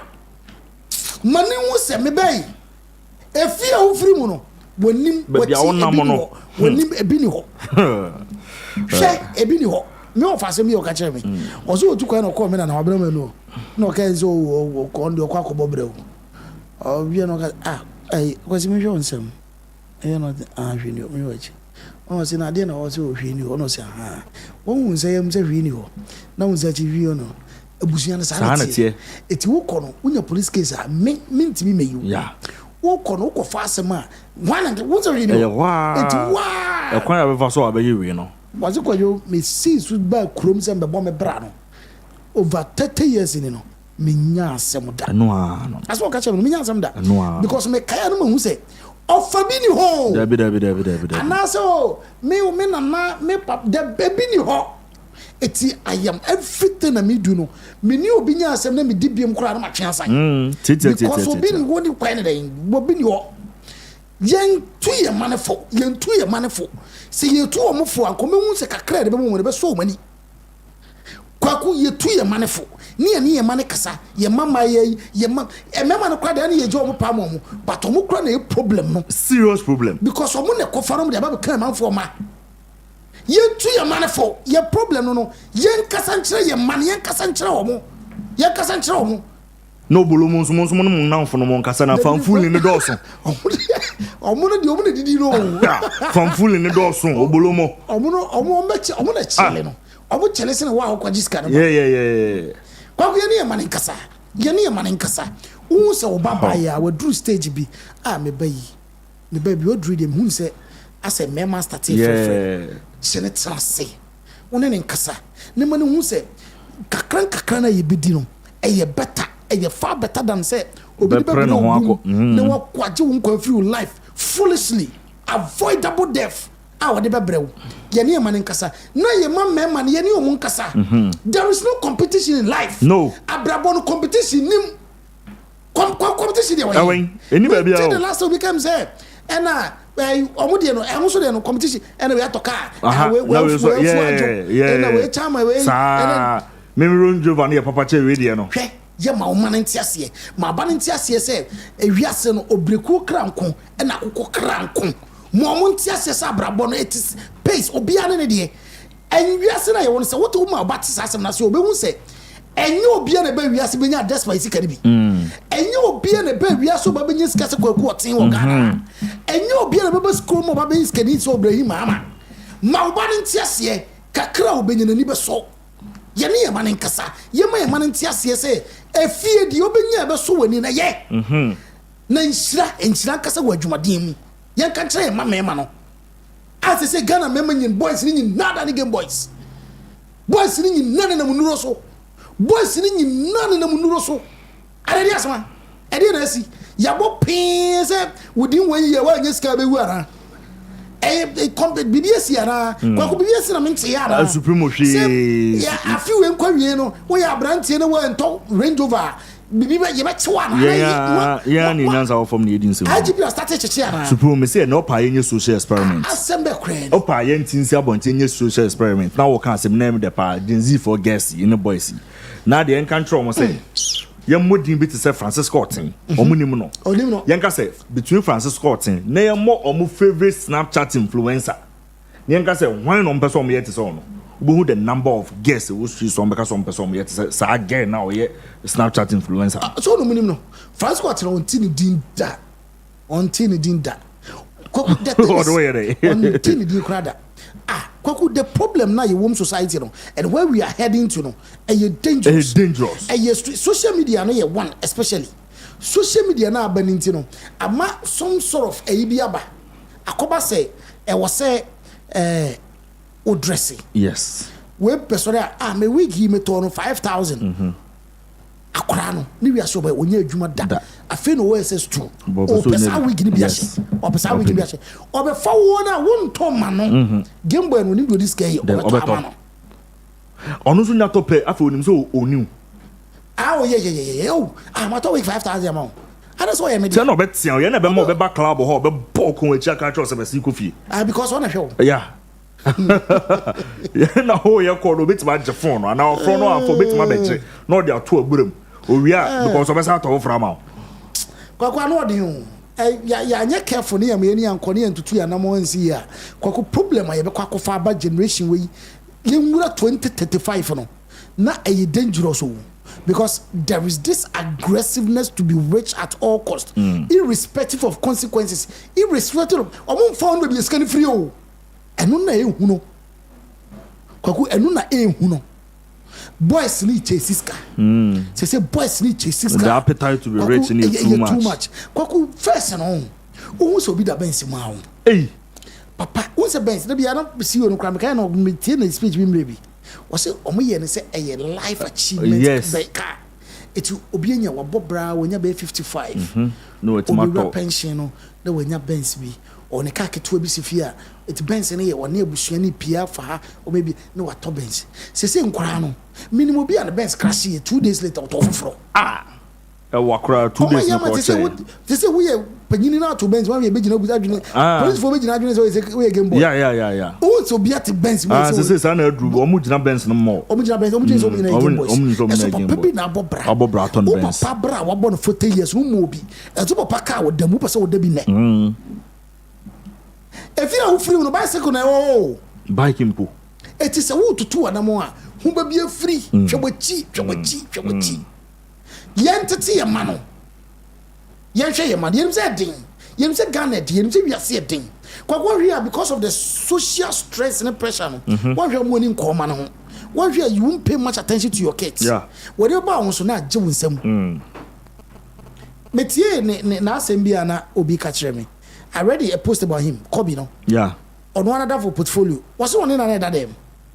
What's one you be where you cool guy, where you so lip on I say maybe okay. When you be a when so ye rowdy person or be a 227 animal. And what happened? All of a sudden, dear Kwaku nam for some. Kwaku or bra or event say a title be a buffer and you're for some na ye ma. We are not for some baby right now no group be a sana beba kwaku se oba branches so be interested in the kind of friends they make. Fantastic. The kind of friends they make, be interested in it. Kofi wadam for no one kofi wadam for obefie me huni ye ne ma me ne hwan ne papa na ne papa ye adwuma bɛyi no no ankasa wo ye adwuma na asa wo school be interested so wo na nti answers na ba na nya ka kire no me pese hu so ne akora we na biem oba no you have every right to tell him that now you time papa anti school one fa car ma school mo me kan headmaster say akora we me pese hu so ne ma ba na biem wow obeye because in the end who say ya the bakroko Baba Danoso. On your friends came from Pono. Your friend came from Pono. Almost I hear for or the for from Pones today. Or the for from Pones, Visa. No person come then post on the Madi. Quite sad and very unfortunate. Ya me any ankwaya ma ho. Na yet now kwadwenwen and na biari and na precious say when you say what in the sad part. Bema na busanfo. Na soma so ye be yeshe no yeah almost we yeshe sabre ana papa we me cho so mo yeji o me tena yeji se mo da hiun mo be hangi around na struggle sa kopem say remand court remand mo be dwenjene mo be fiere den say tetem ne ba na ko ditu we na ditu yeah we ne ba no kofi ko unim we papa we ne ba no kwaku wonye bone but entity one farmer ubano ubana we wadwin say you don't care about what they do with their life no no hey etu pa na edidi agro te say dey yenya kwakwabu apostle them hu no Jesus came from Paul now this can be true. This is someone who couldn't kill a common fly when we stay together. There's going to be an accident and wrong possession of fireman. Jesus Kobby so soft and harmless a sign then a sign aba because a sign how ability or grown woody akwara tuo what to nza post na sana manfo ka post we ya sana manfo ka na akwa tuo was that flash tuo social media baby obeduru bia no mama gunshot here no one I get me portfolio as baby free ban but on baby a otro say e bia na sanso ye wrong possession of oni hu krank wan farmer wrong possession of fireman because we have for ba wrong possession of fireman tuo fa ho bai kwakwa wi info mani esan ewiem forma ene yesan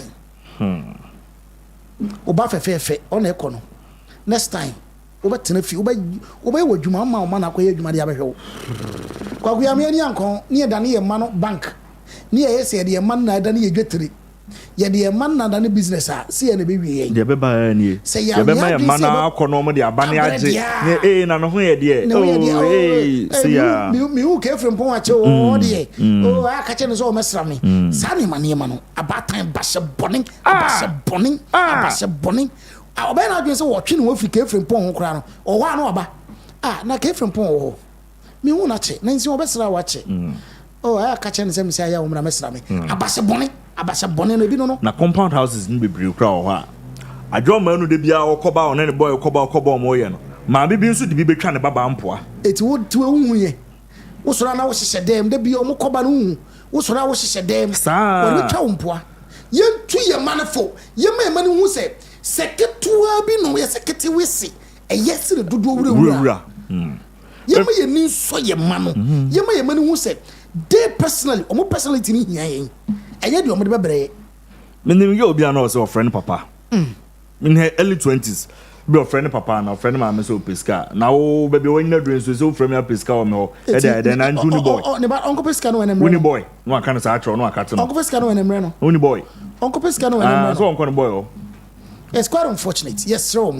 me dey abashabone no doso se wo betimi e na wo kwa bia wo ba okobia wo ba ne ne na say no call ya mo na mo ko fa na ba yo na kwa imagine se mampon na no tu pe ana ke tu ya baska wan nke ne san ke ura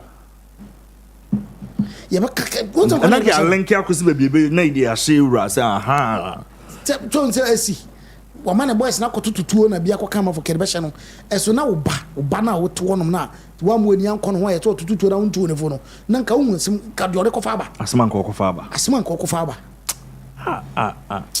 kwa we me for lines nana supreme when emie ni kakra na kofo ntro madwene na asem we die start phone na quick cry na asem we die hardren papa na konkonsan say the Gen Zs do not listen ontie oh ya dia asem na dia so go ti di nko asai okay we move on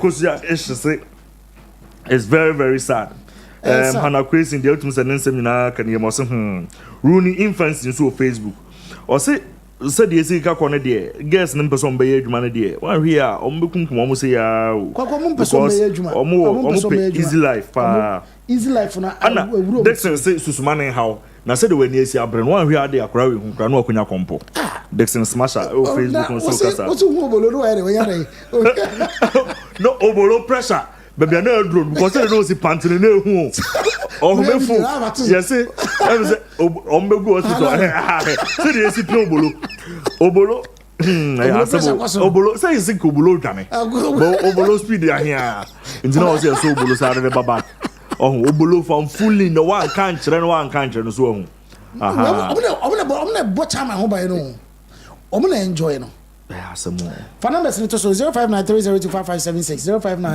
0593025576 abusia so betima frɛ na wache kwa gwe pick 5 calls because topics in the door so o say ye bowura communications for no nurses and also very important Derek Zidane Ofori say our mothers sometimes are the problem. And Fred Morgan so why allow such a young pretty woman to be with that man for so long? She could have had a bright future. Very bright. But it's all gone now. Very, very bright future. Kelvin Cruz, Facebook, also they prefer already made guys than struggling guys because they expect so much at an early age, whilst their mates are in the university. Ya also anima say, Rashad, how are you doing? I'm very well. Yes. Made us be brave. And Clifford is also a chapa. No, say I asked him supreme say here for money as one. Kwa Dixon abaline so Dixon from Netherlands. Dixon ya makwaba.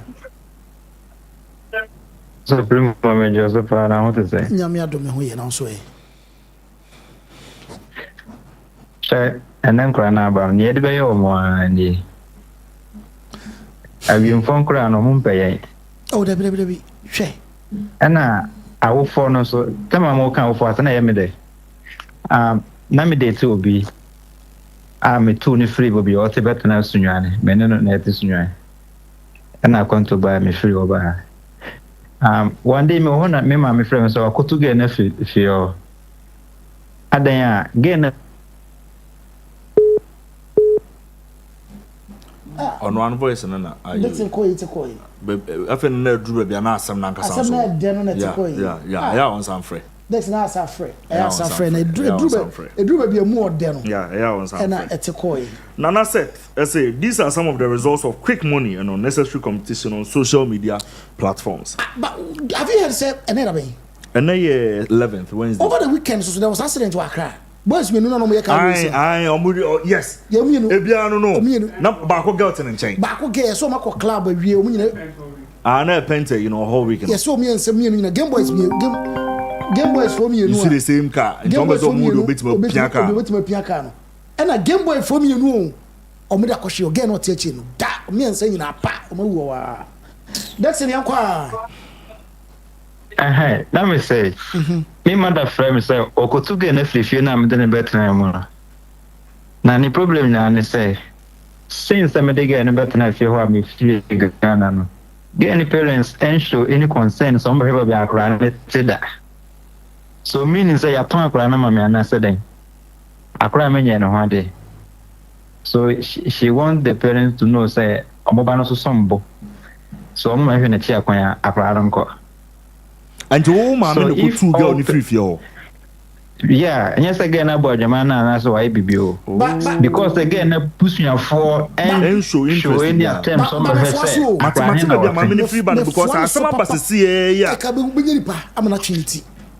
Look I say bani am fan ma mo no mo de na ba betena say that. Exactly. Sir Timi mama so yes man yeah me who say batampa or me because senior mo kan ka me na asema to. So yen enkurana ye moving to say ye chia and our parents to put us on the right track. And see ye mama no monkey come because them cry about the social media no different from those days.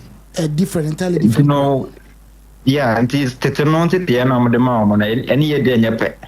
The mom munje ja yesa. Next me das. Me das pa. We say so bit my friend watch your dream. Kwagunim. Na me buso obi say Zubu when it was raw, answer na bebusa obetre no. Yenchia kwame wusu. Ehia me power. Na real top T. Let's say this could be spiritual matter because the guy offended his malam. And so then Nanano wants to punish him. Okay, they say no. Open interpretation. Obi ebe to chim so city as you. Zubu we kwara ka bibi. Na me ka se me say. Me ababa oya abaya wasiso. Say nyamaya bre no mo mpa. Yeah. Make us say we share branch 27, 28, 29 years. We share no we university. Yeah. Very calm guy. Yeah. Willing to work. Make us why ejuma kwa kwenye ministries bi ahye. Yeah. And I say any other thing. The salary could be 2,000, 2005 be near the man. We share no. The bia ne be saying bia no. And I'm pay 4,000, or pay 3,000. O si bi ni bi twen. Was a mempenny. Was a mempenny. And I want to tell them, say, Kochi, Busa Papa. Say, oh, Papa, 25 years. That's dear no war. So, Papa, Cass will do that time, no, Bisana. And you will write standard number and your copo be a brown man, ya brown. Hello. Hello. Hello. What's my car? Nana your Bible that's a line in us. Hello. Hello. Hello. Mbacho Dini baby are free. I'm a free Accra. Okay. All right. Mbacho Udi. Bedini Vincent. All right. Vincent Mbacho Banenko. Meno adia kakra me hu a me pese momoto amanfo fo ni say especially was a penny4 na sesi a omode omusika any omo properties any omo niema omo show or social media no ni na no put pressure on the guys and the ladies. Okay. Sa niema no cost ma omo hunite because the rich men is no omo show omo properties no omo niema ya fancy say recently that's why Chopbar wa bo no wa ye niema say we imagine say unko bisano kwa ofa so onya ni sika na mom no nyama waye no enkola no mutiti fie sa na no so dwe say Mesum pese minya sa aka we. Mesum pese minya sa aka we. Enti sa nyama wo mu na no e koso sa problem ni enti me dem sere mu amu na mu de maludu jom. Mu betimi advising penifo say wonya osika kra na nyama bi won mu kwan je sa odi ba social media. So enti me so me kakra me work no. Yeah, that's be represent. Nyame show. Nyame show so afre. Nyame show so. Nana ya obetima sa afre you na ma say yes, enti ya try say nana ya be friend supremo. Who say as part of being very interactive and all that, na yebusa a very important question. Say, who is to blame for this tragic incident? YouTube. Okay. And the people are really engaging. So far, 51%. Say you blame Kobby Gh. 51%. 28% say you blame ya baby. Okay. 28 and 21% you blame ya baby mommy. It's a good so control by YouTuber. Now, why engage? Yes. Ya baby papa's way. Ya baby papa there, you who be on number. Ebi anu otu kwan. Nana from New York, nana ya manen kwa. Bibi aboko de. Nyame adum bibi aboko. Nyame adum bibi aboko. Era nyanko panse. Okay, me my drink aka na mpese me kire fa asem na ekoso no. Okay. Me die me gidi se problem ni nyina ne say Ghana ye educational system no. Ye ni bibia e young ones and senior pisca. Financial literacy and financial education, you know, I am missing. Okay. And senior call no friends and I'm a friend cano. Also no pursue blame Esika Fono. Yeah. But I am very wrong so be blame Usikanino.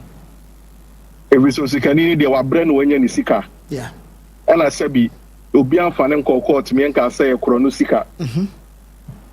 Engineer was saying Kaya and say I was here financial planning, financial education model maybe from the primary school level no to Yafan say GSS level and ISS level no curricula be one back over all the way to that particular class no into Akodani you know him say me sky I was say me DBC I was say me to me university I was say or understand the principles I have first so I did sky. Because and I'm saying some knowledge near missing it, you know. No man say TV ni radio, so they be a malambi kasa. Oba mema Oscar, odi we ba obenya say sika gari say. Enti ama orientation, you know, asesa. Enti say obenya ni sika kra no bi te baby say sika duro e cocaine because onim kwan a amanfo efa so nyeska. Enti na adwen ne say sika ni bia no e cocaine na sika duro na ama na yi. And I started I'm so many Game Boy, me so many say. But also other countries are they a more deliberate way of educating their society when it comes to financial literacy. But Ghana no, be a senior into a better problem we encoso. Oh, into me the best say GhPage, se mumbe ti me ahasia. Ebi amubenya segments bi.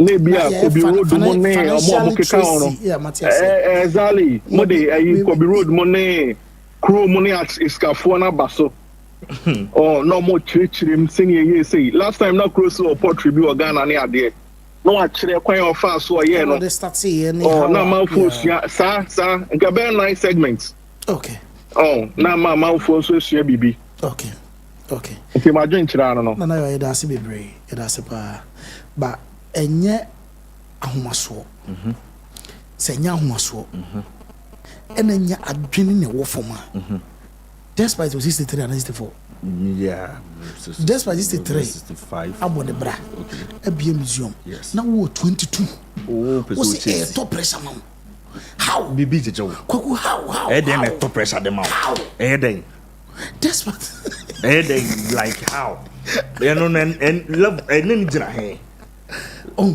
enye adwemu how na how eni ni bia despite what the bra hello yes hello but you didn't baby yeah where Vincent Masan baby na asem na meka ye no enye se meka ebremu despite mu se omu sika na nye sika papa o de be mate wase no ka se obi won chen a na adwene ye ne sa na he wasn't referring to you say enkura na so munim kwan ya nipa no e fa so nya ni skenti na adwene ye ne say ono so betimi aye den anya bi easily. Yes, I think so that's what you also trying to say.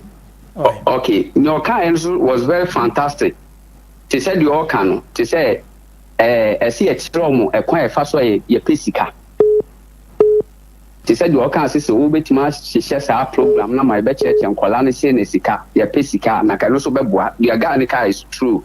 I know they're but the many na point na make any and say those days, you know, Nasika form omu krumu, but never be saying no.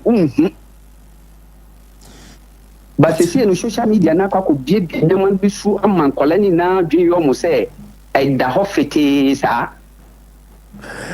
Vincent Medase, mama picking the powerful. Vincent Medase. Kwaku Frederick, our line so Frederick free UK. Yeah. Frederick from UK. Hello Frederick, am Kwaba. Any kwaku. It's mo kache. No crepa. This is my shift assistant in I say internet often I'm saying my main friend. That's it. Me na pesa me kakakra. On set you know now come despite crowd more dem ho ato no so for ye. When we said despite ogutatu obi da. Dabi. Happy day ba ni saying. Sada ona na way apart from saying the body card to Udineti. Ogutatu. Can you just pon mo ogutatu? Bahi ma mo ogutatu. Said also kai parental na efeli the parents na efeli because me say makada me bagana kra na at my age na me wire one man no papa ka tell me say upia by 10 o'clock me to me get it and I'm power be obatum cinema obatum me pesa me da so say yeah, or catch us over to me age you hear on my like me back, yeah, because they on in the over to get him straight. That's the baby I will be no cramp. I think you better now if I time be now over. Say one of them and I saw the thing.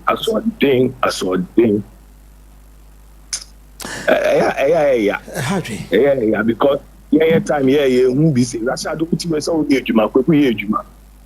Legit. Se kwaku ye adwuma se de omumpe o. David boring. Na kwaku be da man 5,000 so onye kwankwa to week. David. Now afro when you maybe 8-9 was you there be no pame sorry ntema ko. Now papa no ma me no mutimi was 5,000. I didn't know uncle Joe. And na me ken. So mutimi ma obu. Enti aso di ne ka say ya hwe ya se da oti kan. Life no. Yeah, mine. I show you as uncle. I don't matter. So, baby, I can't call no day. Me that's me brave Frederick. Me that's papa. Baby. That's baby. Kwa kuna sifa bala ene so. Nasif wala. Yes, I jana Nasif wajim. Nana bodu aba beshana nai. Kwa ku yen pick last two pay. Na you movie on. Yeah, new topics. Nana bodu. Asu-B. Nana bodu. Yeah, they have to hit. And around the mobile left, right, center. I know. But come she sweat do side. My dream minimum more yet. Make up minimum more. My boy cash worry no. Businessman. And it's one of the problems. Also Ghana no. So being a shika, especially with the age. No, like now to advanced countries now. I will because of this issue. But me have no enemy. I can 18 years when I 16 kwa. I did a vacation job. And now say Sika, you don't have parents. Sometimes I can hold accounts on. And she says Sika be with too much. Oh no, parents no kwa na for share never mouth into ebe call akra no so akra stream of money ni bibia wo ya wonya ne ho eno no Ghana yesaye Ghana kwaye mi swa the guy say now I me just so me the to watch mo no and that time radio bi na be ba so me ba fie na me papa na me ma mi ho abusa so wonya ne he Okase ebia minyani say ya obuzaza na o sika de ko na de na then na o ti dey be the koto that. Yeah. I say things have been normalized. Libya normal. And Tiama and Crown, we are not able to control them. Like child game boys and Sàkàwa boys, no more parents anymore. Some of them, a lot of them, their parents know. Oh yes. Your more yes. Into our parents, you know, Omukwana Sabo as a for him at how much. So when your case here, we would have been Mammy and our papa, and they are never walk with you Jesus here. Oh yes. About fetch the Baswaka Queen. Unity here, a Wabamuntia. A lot of them know. And Kwana, I come once, a young lady. I'm the Mama Cho Mother Kwana back in Ghana, you cry channel. Young lady, young, beautiful lady. Wawukwa, just like that. Never be anymore. That's a so avoidable. We calling our people who start over pair dear were there as an appetite young people.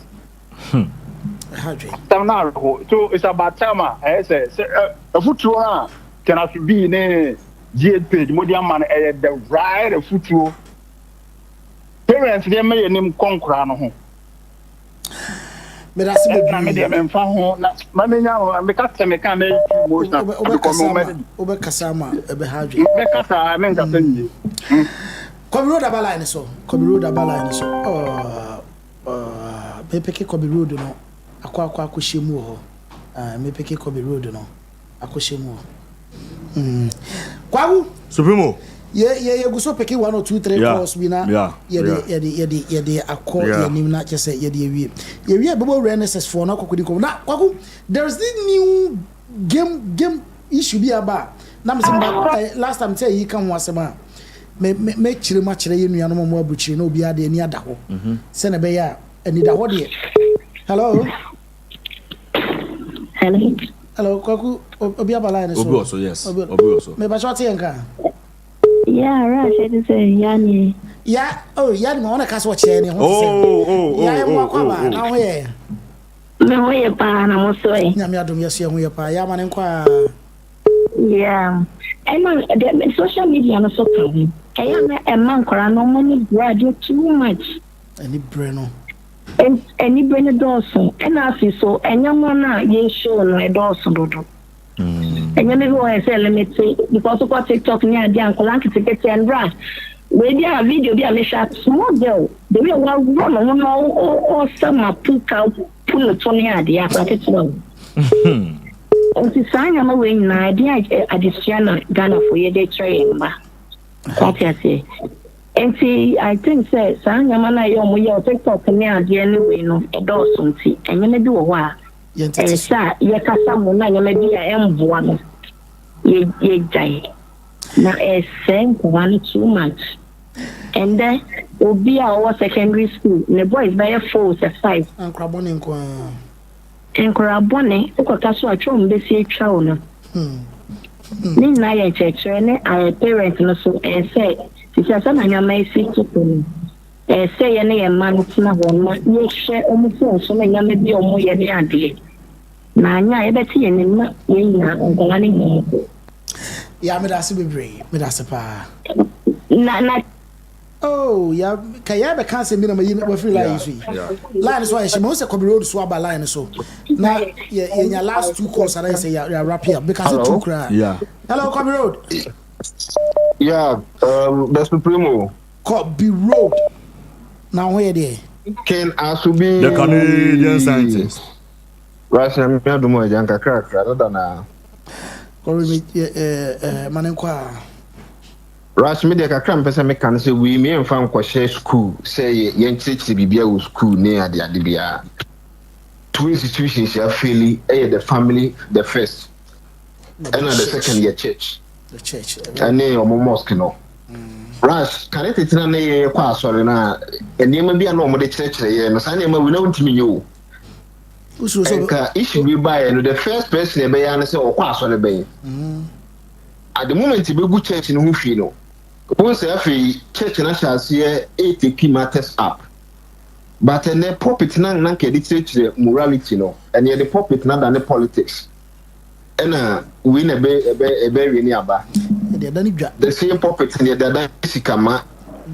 will be timi kujina so because I'm go bo for asim bi okan e na abrofo na wi aya che eti one person yes Sakawa bi abla me bompa ya mo the more you teach this, the more we pollute the mind of the youth. In the church, can church the morality. And you say your mama cry money, and the minimum say church, the minimum church say your mama money, and that is why the boyfriend, girlfriend is here. Won't say a normal. But yes, is one.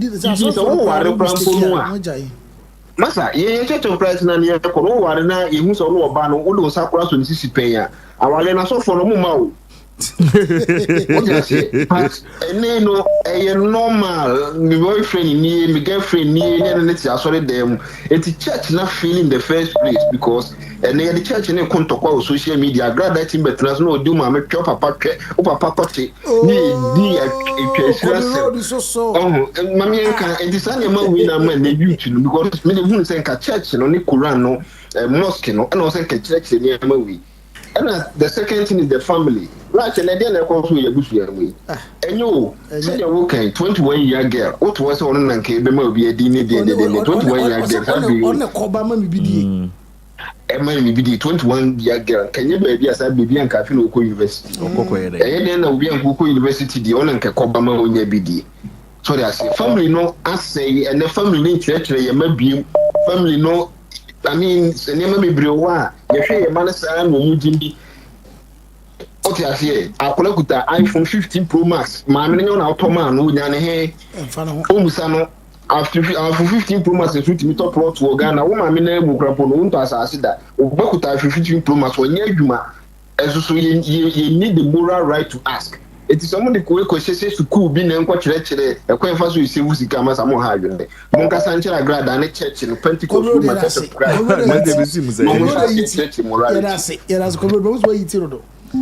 Now, Yafa, when you're last caller, Mamu said Nasif for line so. Hello, Nasif. Hello. Hello, Nasif. Rashad, good afternoon. Yeah, just so Nasif.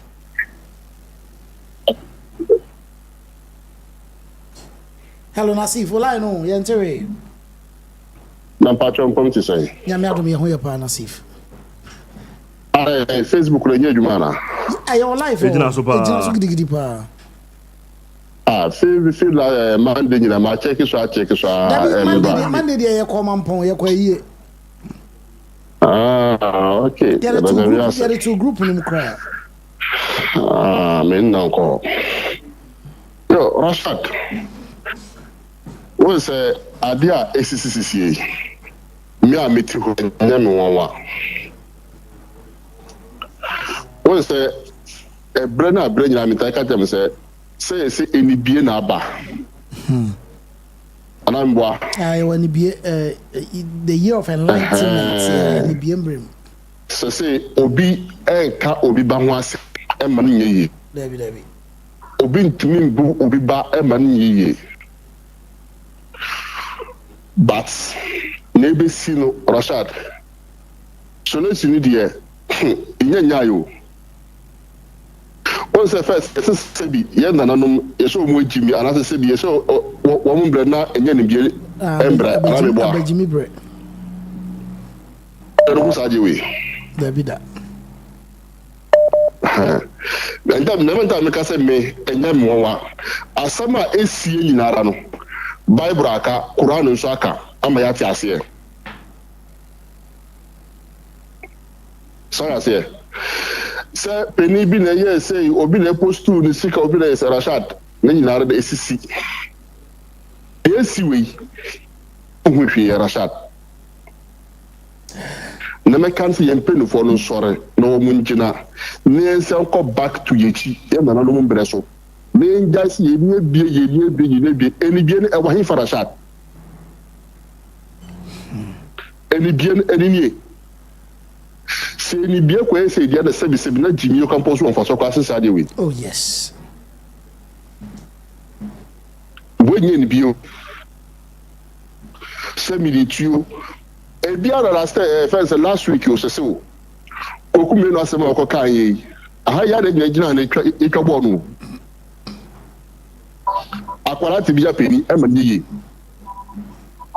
ye ka ho hwe ne poto no nti saade yi hu Rashad ye nye hu hwe ye kwanda ye papa me chora bu jo nyina e je so do kwawu Supremo ye bebie please the show is still on. Said BBS stream come on. Anita na ebusa. A de facto group for link in chat group money this year. It seems to say a tekoy.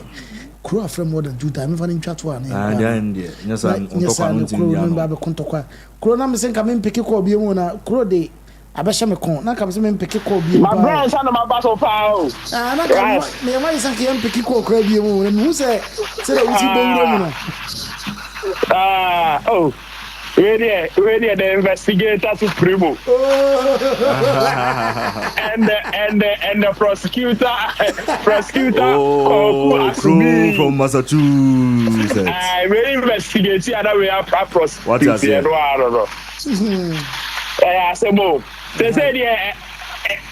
They say the course and the course and enter limit. Because they say we have a word you might be another department, you know. A honor is means to me and you so phone near force. I pay for a program now. Yeah, that's it. I know full of yeah. Maybe the American say yeah, family, no family. Like me kind of general. And say me say I have family and a society now. And I'm disappointed because Rashad, me kai pass swame. Misano. Say a boy Asu-B me fair. Hey, me fair Rashad. But me society now me team. Any sorry I me corner. Rash, uye. Until we can't try. Me say swame. Omo ti new swame friend be mo Maria like mommy be a friend sleep on and all so Rash but me say me pese me bomb machine na ma me say daddy any dey you and also ice say what the na me dey accept because on pese me bomb machine Rash me compare one some the ice to me free keje tie ba da be dey say afa me obi ahu mi anu aheme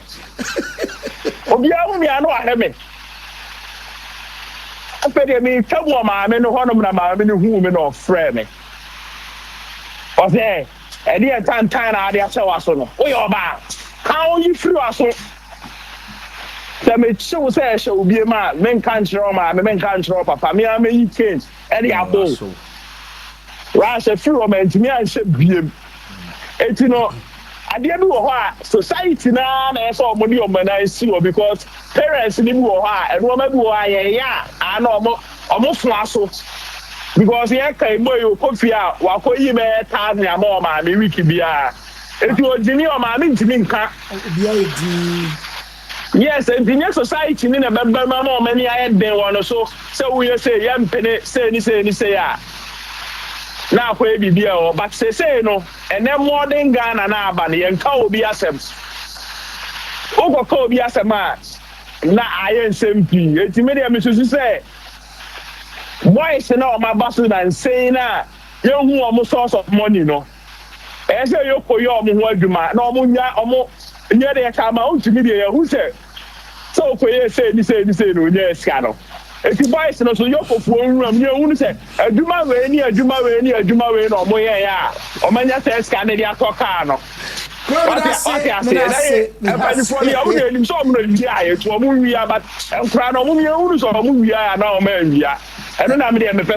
support eti Rash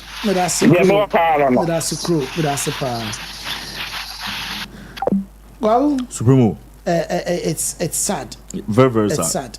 Very sad. And I say it takes a village to raise a child. Yeah. So say ni na ayera obi nti obi ba okoti obi ba namre yenti obi ba yenkon bi ba asem eno na de edu sa stage we no your parents na akwa ya dade ye man koko o me nkonko enkoye dwuma no famre kwako trend bi koso na say na me kra mete ho asem and am say ye nua no mo hwe wa buchi no o munye careful careful. Do you know what they said Game Boys no so o mo trick back so mo use because say bia woni empress so was America. Yeah. I don't for the Empress.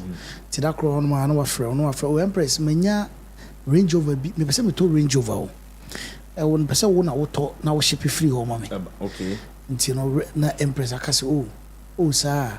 Okay, so okay, me discount about 2 accounts. Oh no man, they be $500,000 bam. No there 2 accounts. Tebe tomu wi a over friends me saka scan the next day no afro say obi afrɛ me say when you be a mama wa na shipping 70 but so Sunday says can bring me back but 50,000 500,000 for 10% which is a quick money 50,000 boy to for 10 50,000 yeah, 50,000 na send dia kan mam so the one say na we dey say me nya hwe to my account ya send ya mam was send ya brand see the game boys use no it is kind of beto na kan free ono ne ho adwuma okoye na beto no account na ma wa transfer ma o do kata ma ono na clean unim no mo de wo ye adwuma it is say nipa kro no etifiri na ni so a no hu say ye twine dia okọ report a we are complex yeah wo account wo is so na we receive tina fi ye ba wo na ti say there are so many guys who go US na here they are in jail for 45,000 wo over this wow they say they cost pa no it's no for more money now because na be so to ade bre me no we scan no and free on account mu na ba e adwuma wow adwuma dio what they free wo makwaji obi and the account no mum dia ma no dia age ti wo de bre na back I say ono na clean it is happening AC pa anti no you know no wa breach no mum ni na ho I think so this issue na show boy can wasem oh yeah. No, because there are several guys who are prisoner. This is what is happening to them. Be pure innocence. Because but on only count they receive this scam. It's a young man in count. Now Moses were running away to my bay. Businessman. A businessman. Some see Moses can be in Sika. What was Chanana? But said they also bisa. Abu Dhabi is a wino. The Chiano pa. The Chiano. Some see Moses be scanning in Sika. Asama na wokan sesiano they na make one sesiano empress say hey this scam we it almost happened to me a decade ago but I caught on and declined. My senior from secondary school tried. It wasn't even a Game Boy. Why? It was no Game Boy. They say no do mistaken why you careful I say juma e kosopano they say no one man no afro oh me person me to we bio na me person this kind of bro na wa to na ye brem so don't him say oh yeah boost this kind of free brew ni bi hona we dey say we only wonder assist can hit account now oh me say keska no 2 days no afro say obi so o man bi wa asisi enti me so we dey me how we chill but o stress into no be at 5% na say dey kind of brem that is what the investigation so far as what send this can be ko bi aka na say o cat no for receiving the money on behalf of the person, you know. The person is careful. Omunye extremely careful. Na dey ekoso no. Eni enyan. Kwagu nurse for strike. Hey. Ghanaian nurses. Omun sorry ana. Eco strike. Na yadi must say many parents failed in their responsibility due to financial difficulties. Yet they are fully aware of their daughter's behavior. It's crucial for them to recognize and learn from this situation. Oh me ho kire me ba me nyanka me hwe no ozo ho kire nti yeah onkonko jemra ene ne enti abusia na de wono kwa what teacher for next for some strike na I think they went on a strike on the 2nd June right strike na ngasa de officially I think say started 28th May but then go for almost shen kakra ene ye de ko jan be boy ensa ene kwa ye nya adwuma full blown strike na omudi months no aye bibio eno na be pese didi hu nkomo bra Dave what list of their demands no what list of the demands na ye de be kwa mo ye mfa ntoto so mo ye wi na ekotie de eye kwa nie nurses and midwives condition of service allowance and its financial implications on government. Okay, it's basically what they are trying to say is these are the allowances they are now asking for and amount of government in case be investing in it. This how much they are going to invest. Before you go on, person can simplify the amount. Okay. I was looking for that particular list of list near almost yes. Me person can be nyana can simplify. One, Dave, you free some answer. The entire omoko strike the di kan almost here medical insurance for nurses and their family. Okay. Kwaku yen taking notes. Medical insurance for nurses and their family. Kwaku they toss to omu here 13 months salary. Oh. Unza month near 12. But yen more 13 months. The last month number back account. It's ever say mutu omuka 20,000. How when how? Very good. Last month the number the and also account their support to omu. Kwaku and no switch you know omu here risk allowance. Okay. Risk allowance. And also say omo anamo mutu adwuma omo ye conditions omo ye adwuma and one system omo say ye rural incentives for omo ko nkura no and also so omo hia bi and omo hia support in terms of their uniform omo training omo safety gadgets no omo hia no so ho allowances omo benya compensation for extra duty and on call sometime also omo ye adwuma 3 days, no more rest 2 days. Yeah. Something like that. Say 2 days, 3 days. It's for nights and I know a day off. No, I thought that they call them to come back to work. It be emergency, but they don't pay them. They want them to start paying them for all this. And I feel the last one here, commitment by the employer to ensure they work in a safe environment. It's and no government elaborate actually the cost involved with every step of the way. It's I feel I want us to go through before I even the background story. There we go. Allowances. Okay, so let me take it from the top again. Nurses and midwives' conditions of service allowance and its financial implication on government. Okay. In Ghana cities, you hear allowances now. We are talking about uniform allowance. Okay, so this say more uniform allowance. Every year beyond the extra stress about government, you say 120 million Ghana cedis, yes. If they are to allow this. Allow it. Okay.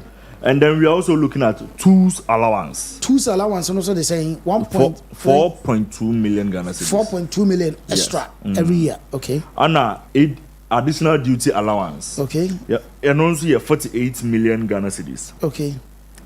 Call-in allowance. Okay. And also 48 million Ghana cedis. Okay. We are looking at commuted overtime allowance. Okay. And also 96 million Ghana cedis. How will be a overtime? Yeah.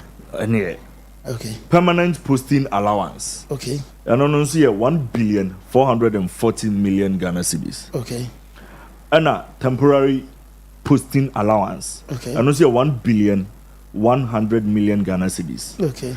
Funeral grant. Okay. And also 588 million Ghana cedis. Okay. Fuel allowance. And also 237,384,000 Ghana cedis. Okay. Non-basic allowance. Okay. 38,400,000 Ghana cedis. On-call facilitation allowance. 24 million Ghana cedis. And a 13th-month allowance.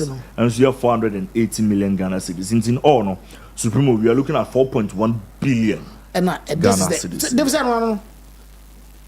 Okay, so Kwaku, this is the story. As far back as 2024, and Ghana Nurses and Midwifery Council, be collective bargaining agreement (CBA). Omoni Ghana buying, and Nanado buying. One health minister. Nanado buying. Yiba Yebi, Papa.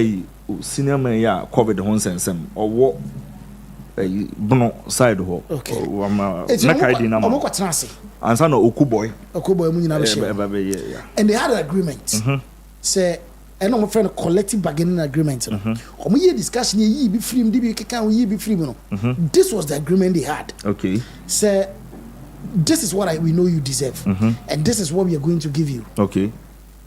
And they had that agreement. After that, this is what happened. Government was about to implement. We are current. We are current. Yeah. After that, now Ombabe implemented, which is the NATO government we implemented. And another section of leadership need be court. Say when they were having that CBA, committed collective bargaining agreement, they were not invited. They feel say their voice were not heard. I'm holding on with everything. So they went to court. So Nanado was not able to implement this. When they came back now, solve one problem now I threw about where there was nothing they could do. Now, agreement maybe. Omuwe ya ye ba to ba we na NDC winning. Okay. NDC winning we the ministers, we we have director then we Ministry of Health BBR. And they met. Almost only a Ghana nurses and midwifery council then they kushia. Say that was before the budget was read. Yeah. Said this is collective bargaining CBI any former government in here. According to them, I can't run and call for him. Okay, this one is fair. It's fair. You deserve it. It's we will make sure say it is implemented. Mind you, as a government, you inherit both the assets and the liabilities of the previous government. Yes. If there has been an agreement already, and we've looked at it and realized that it is fair, then obviously we need to make payment. Sure. It's yatum. Now you ready budget. With them won't check my ready budget. I think you read the budget in March. March. You ready budget in we they realized they were not captured. They didn't come. None of it was captured. Yes. So they went back to them. And I kind of more sure say Muntumbo. Be will pay. Munkama to him. When a former health minister. Okay. Okoyena Ibeans. Honorable yes, Kokwajman. Okoyena last one by Uku boy by ansana. Yeah. Okay. And almost say we realize we are not paid. And we are not even captured in the budget. What is going on? And no bet much almost say we know, but come to him, we will pay. So they went back again. Kwaku, I think it's a couple of months ago, and they went back to him. Said, Chamai, as a moody and then when are you going to pay us? When are you going to implement what we agreed on? And no bet much almost say because they were not captured in government, and from our understanding, if they implement this, it's going to cost the country about $2 billion every year. Yeah. And they should hold on. Next year, they will be added to the budget. And we will say, Deputy. I said, man, yes, sir, that was not what we had. And we started and I started with a strike. Implement it now. Major concern in all this agreement in a year. Events, health insurance. Okay. According to nurses, and I've spoken with a lot of them now. Yefan is I'm taking care of an HIV patient. Now mistakenly, I get infected. I am on my own. In the course of executing your duty, accident. I am on my own. Yefan is may show will be not by mistake BBC. And in the course of duty, na mikunya problem nya Arabia. I am on my own. Semikofina was a saya. We are on our own. Yeah. Those are the primary things that they are complaining about. Say, and you're right. Say, in the course of executing my own duty, say, if I have any problem, I am fault. Say, my year, you want to call off now, you call me back because of emergency overflow or anything. Catch him say, you have nothing for me. Those things are not fair to us. It is sanity there. So can I say, this government is young. In as much as, despite everything, this government is just 6 months old. Yes, you had an agreement with the previous government. Yes, they had 8 months to implement it, which they did not do it. Even though later on they wanted to do it, and one will be called court and all that. But now we actually feel, say, Mama, I break a crack. At least 1 year. Now I'm fan sort to anymore. But what is the problem? We say, there was a little bit of dishonesty because we had an agreement. You told us you're going to do it.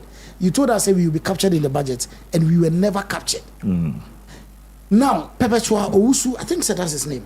They were Penina or that way. No. Yeah, Ghana registered. Ghana registered. Nurses and midwives. I came across the name. Tell me, declare strike action now. You oh yeah, yes, or quite yes, or quite I don't know quite I say. Almost a conference. So now, according to Akando, they have reached out. They brought the olive leaf. They want to have a sit down with them. They want to discuss their demands. And almost say there is no need for any more demands, a discussion, because the discussion is done. The only thing is for you to sign it. Just do what you so either you sign or you don't sign. Two things. It's what we have been doing now. Akando ato nsafre retired nurses mo so mo mra me adwuma and ambulance for no from say Ghana ambulance ko for no me adwuma ambulance mo no omodeni omo so mra me adwuma it's this is where we are. What video kakra bit my Bobby now we are bedin komo kakra on. Ye mo video ne bra. For the successful implementation of the new conditions of service. At the meeting, the Fair Wages and Salary Commission once again, in accordance with law, directed the GRNMA to call off the strike to allow negotiations to continue. Government wishes to stress its readiness to further engage with a view to implementing the conditions of service in a manner that does not dislocate the national budget.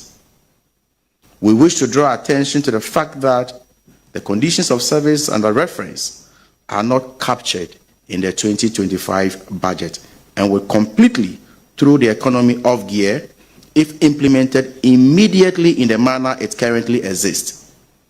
We are mindful of the serious economic consequences of unbudgeted expenditure and want to avoid the economic slippages that led to the hardship in the recent past. Government commits to continue to engage with the nurses in order to achieve a mutually acceptable outcome in the interest of the public. While working around the clock to resolve the impasse, the Ministry of Health has taken the following steps to mitigate the suffering of Ghanaian patients unduly affected by the strike. The Ministry will in the next few minutes publish a comprehensive list of facilities to complement facilities where nursing services are lacking and where patients can seek health care. Given the urgency of the situation and suffering of the patients, government appeals to public-spirited retired nurses and midwives to volunteer their services for a brief period pending the resolution of the impasse. We further express our deep appreciation to practicing nurses who have opted to remain at post to help suffering patients and urge others to show similar fellow feeling and assist our ailing compatriots even as efforts are made to address their concerns.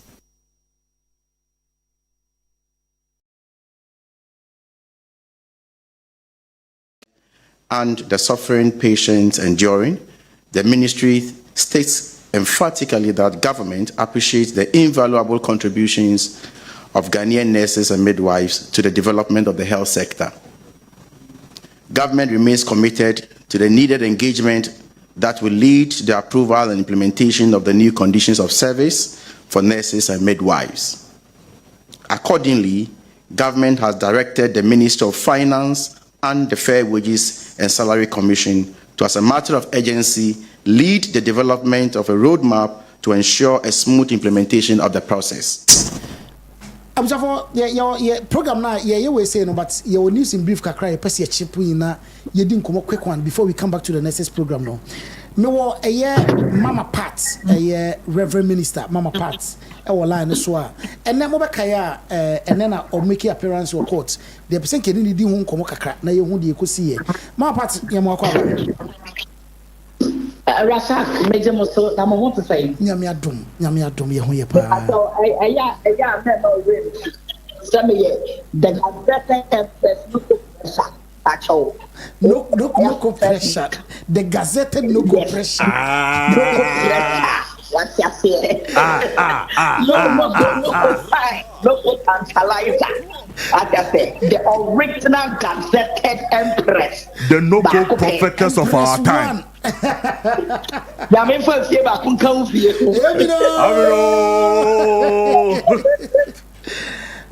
Now where they? Eradiadum. Yeah, the radiasi. My part and now me who video now work court. Now another court square day. Oh, okay. They come a memfa and chia and my way phone now. Yeah, that's it. And that's a good food. Yeah. The one when you say, hoping, and then the end of power of the car, and exactly, yeah, cool, be honest, and almost a bra, may grow one more, and no more Johnny, and no more Yaku and what Tema High Court. Okay. The Yamiandum, nay, and I call you. If you know your coy, you know. omo de asem na share so na me lawyer am say na o ye case wo be when me am me and so no free case no free case no na eye hosting no ne lawyer no extra judge ne say e ka judge ne fa tension and to me so sama me mo omudi ne yiri ni tiye wo be bia na judge ne ka tell me say on social media no on koso and now when you to me on the dance but you say mo bi ko bo bi no social media so asem na den ni mo no and no want some any ye ka and obi say wo mo say abra wo mo say bo me no me lawyers I respond to them say asem wa ye ka no we have our proof and evidence na your lawyer no responding to them and you be an almost responding to the lawyer na are they going to continue the case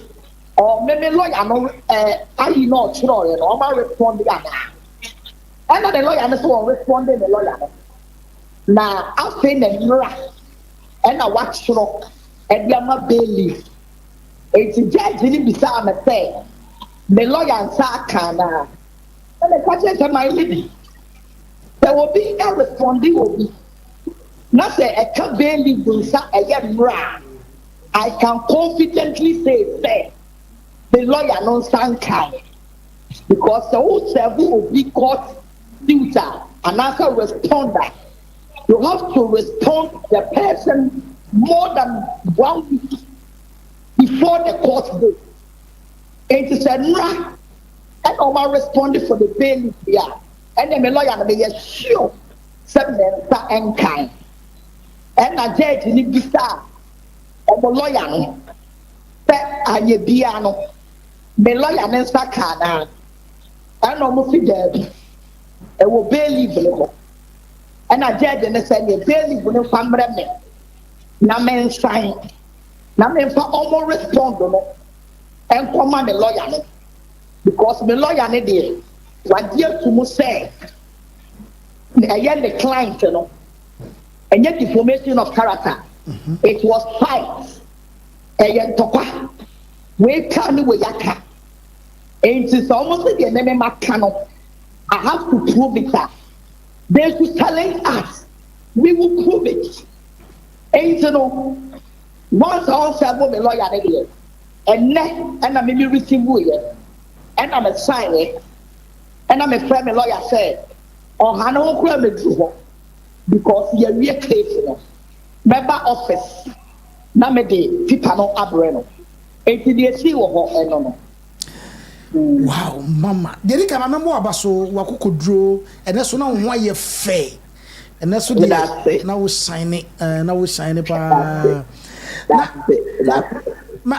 omo meki ani aibia se case we de aye de ye twam na ye percent kwani tucha omo meki ofa bia sa wo court there be omo buy no omo main purpose and omo pen say judge nemfa Johnson and to him so sema me ndidi eyele that family body what I say judge no can say omo sa social media some na buy get omo lawyer let it happen omo social media no onko so she don't know anything going on social media eye case na about the tenant and no be kan ho asem and no kan ho asem and the lawyer I respond them why can't you respond my lawyer after you have not respond my lawyer answer no about the cafe and no respond and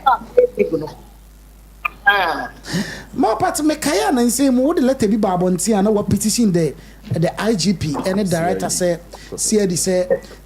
you feel threatened obi the life at 2 years say ma passion no case na ko saying who say who petition the CID poster a company phone them okay and they will call you before they will give you the investigator of the case. And so no, and none of the once I have petitioned the CID boss, you know, and one of the I don't want to go with person like but when you petition them, feedback, yes. Except company when you before they call you there, then you will let us say what petition. So now this is your investigator, and the investigator will call you and write the what I say. But once I have the evidence say apart from the import, we must wait for them. Okay. Yeah. My part case way na man for me can say na say obi ade case we na my part be kwa patch or not to atwa my part be bisa okwam a chopper bi da so me patch I know what I'm talking about. I know what I'm talking about. Who did my friend? Who to be the very depressing? Your friend at the end when it comes to the law. When you are talking about information is say, Rashad, who too bad? Now my car, now my customer talk. That is the information. Yeah. But we will start from the genesis of everything. And there is no and that is the genesis of it. And you know, yes, I hear it, and you know, I have one body. Who crack what's that radio show? Application.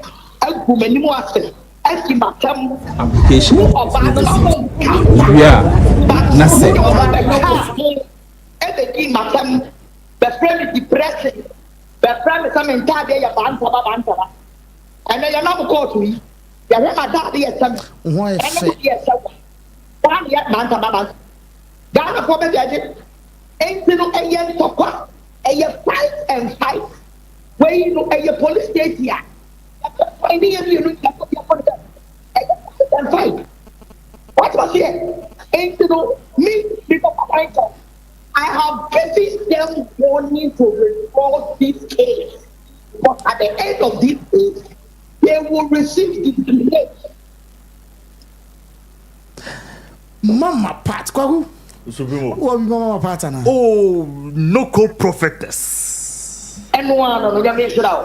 Me enchanam de ma ona me ka cho se me chia so fu esiama. Matepa. Angel me from a video is said. Who be our open Mama Pat and then who so people samba for hosting the lawyer the new about the Palliamentary and them say they have looked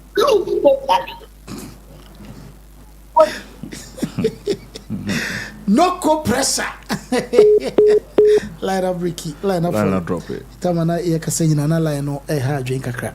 Ma pa de obi a ka bia so aka wi. Na manager say de obi a mama part aka wi. Ma part ya da se pa. But ma part be twesi na se fodi nim. Eti mi hu manager anya ne say you don't come back cancer. Kwahu Supremo. And then I'm call court. Yes. But according to Mama Party, no, a petition on the court to judge in any simple. Judge, you don't find injunction to Mama Party more mumu on any cruddy be. Yes. A judge and say, maybe there be the other two men American ones. Social media, you know, it's a case in a medium media. Okay. Now, did it kind? What see you no, my reply. But what you who some response? What they call? And our castle and run my bailiff for no one in Sankai.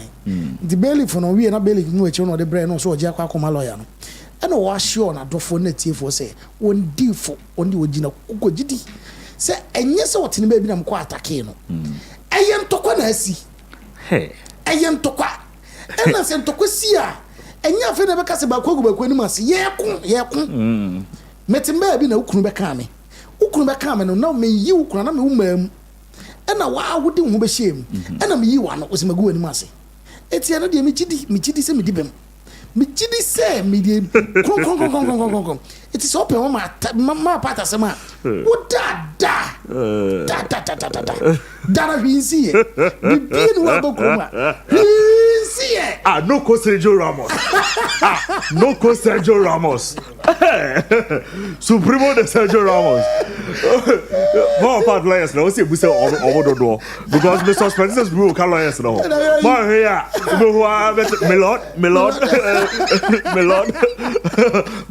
Barrister Rashad speaking, Milord. What do we see? And to Quana see. Hey, and to Quana Yakun. Yes. And to Quana. Yes. It is a Philly say, what one a man can come and I'm the car. Near funny, what could prove is a magoon who fin your bra. when you boni bia Supreme was see an idea. Early stages yet, but then OT the mama party kana. Or so say early stages yet, but 1-0. 1-0. Because judge no so no social media on one tisu. I know I bet say I'm being kasa na mo the amudia base see asem the eka. And said the mama party see kasa ultimo say onye na address all best step down see ya. And so one step down means one step down. You be call all out. No matter how many years it be take biya. She's ready for the fight. And this is I think Minka said the only fight, and that's one of the few fights that almost every Ghanaian, from our part, they are very much interested because of say this is starting, you know. But more parts, I think you say, Metima can authority say 80% of Ghanaians support more parts. Oh yes, because as some no said, as some no starting and any other no. We are looking ahead for interesting days. Said the new Mabisia Kubiana, Mama Party, and we say, yeah, update now. Yeah, some can update. It's you calling to know. No surprise. I was for the gazetted name. Noko pressure. Noko prophetess. And Noko prophetess. My party has been say. O say yentoko. O say yentoko na esi. Hey, we need information. When you say what to be mabegun fi. Yeah, kun. Prophetess. Also, yeah, kun. We are fighting. Yeah, kun. Obu ho na asem twitwan o pentoka. O ko kana o twa so. Oh, missing your friend Tanimu. Oba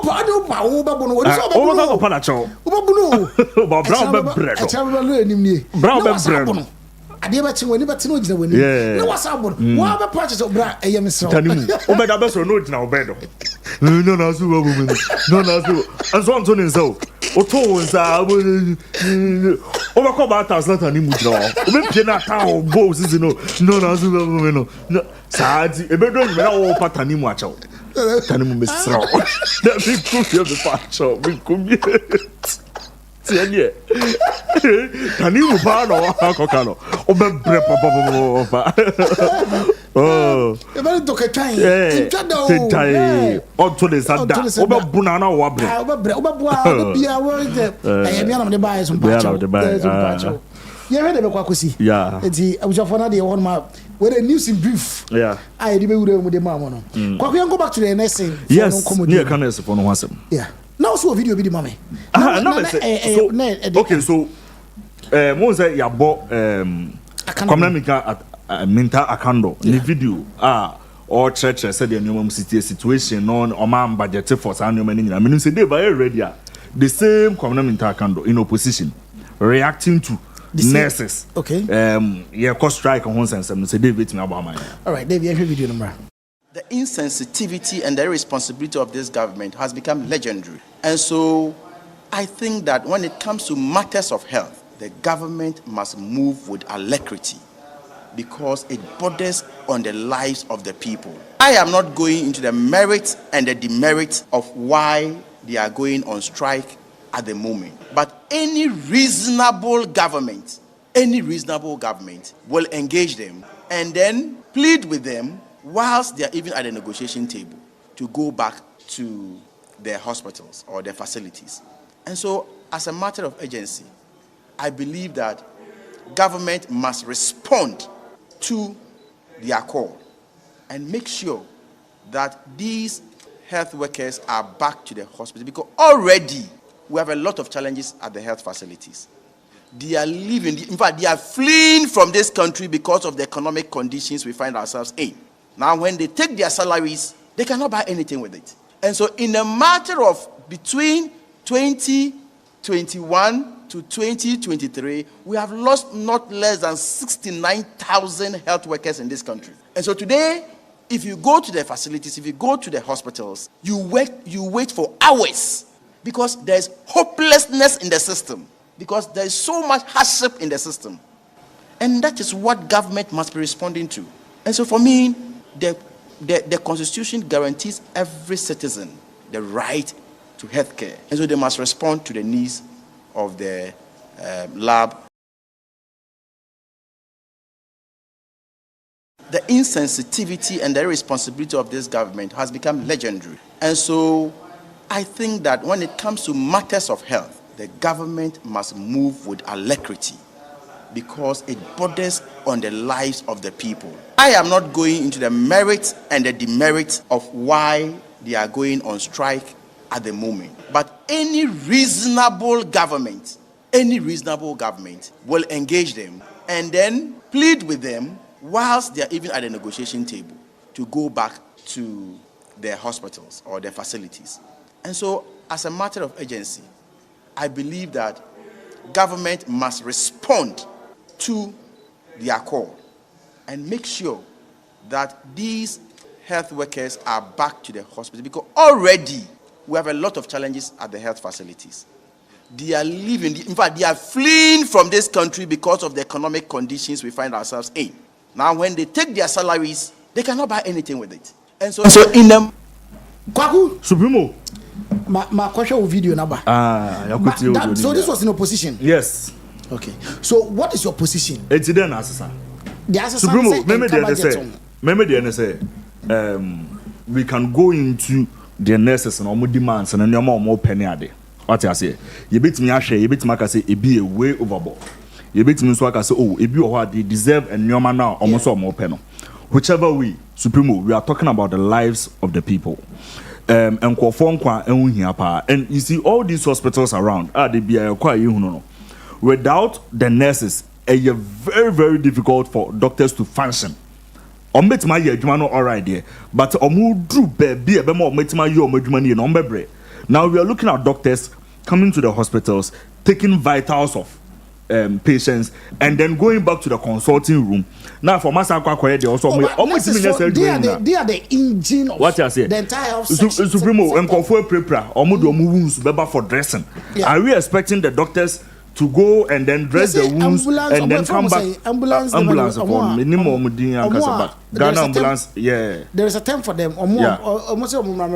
Supremo, yeah, no crowd here. And they the West rules all the mail call crowd here. A honor crowd minister can't cry me Chesamakuma crowd from crowd.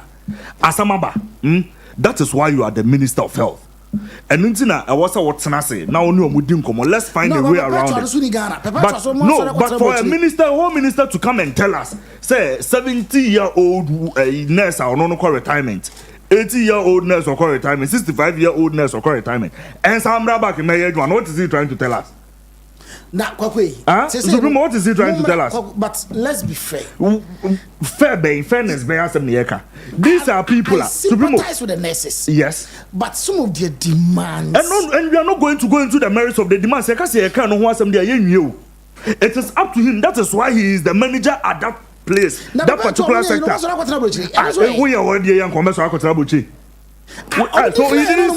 he didn't see this coming. Papa, when you call Tamale Kokasa doctors, Basa Ono, Papa, we are. This is the same person I didn't see so or call around the entire country, may believe he say Agenda 111, but who couldn't one already, Papa, we are. Or by now he tried to make a statement instead of him sitting down with them, talking with them, ensuring say in 6 months' time, side issues be say man, no more politics. This man.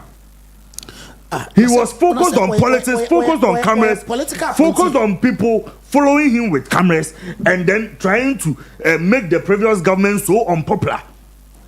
Or may believe he said the previous government in the health sector, no, or man who instead of sitting down and making sure say the promises are the man nurses no, or nurses no what so mama who say since 2024, this is what we have been doing. Section of us at court. When you come boy, when you send up from a lawyer, over 300,000 Ghana cedis.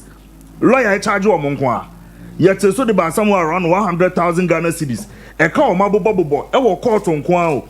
Why sure say we are going to make sure the budget in a ban you become. Now you cock read the budget bar, you wouldn't near about the car. What's I say?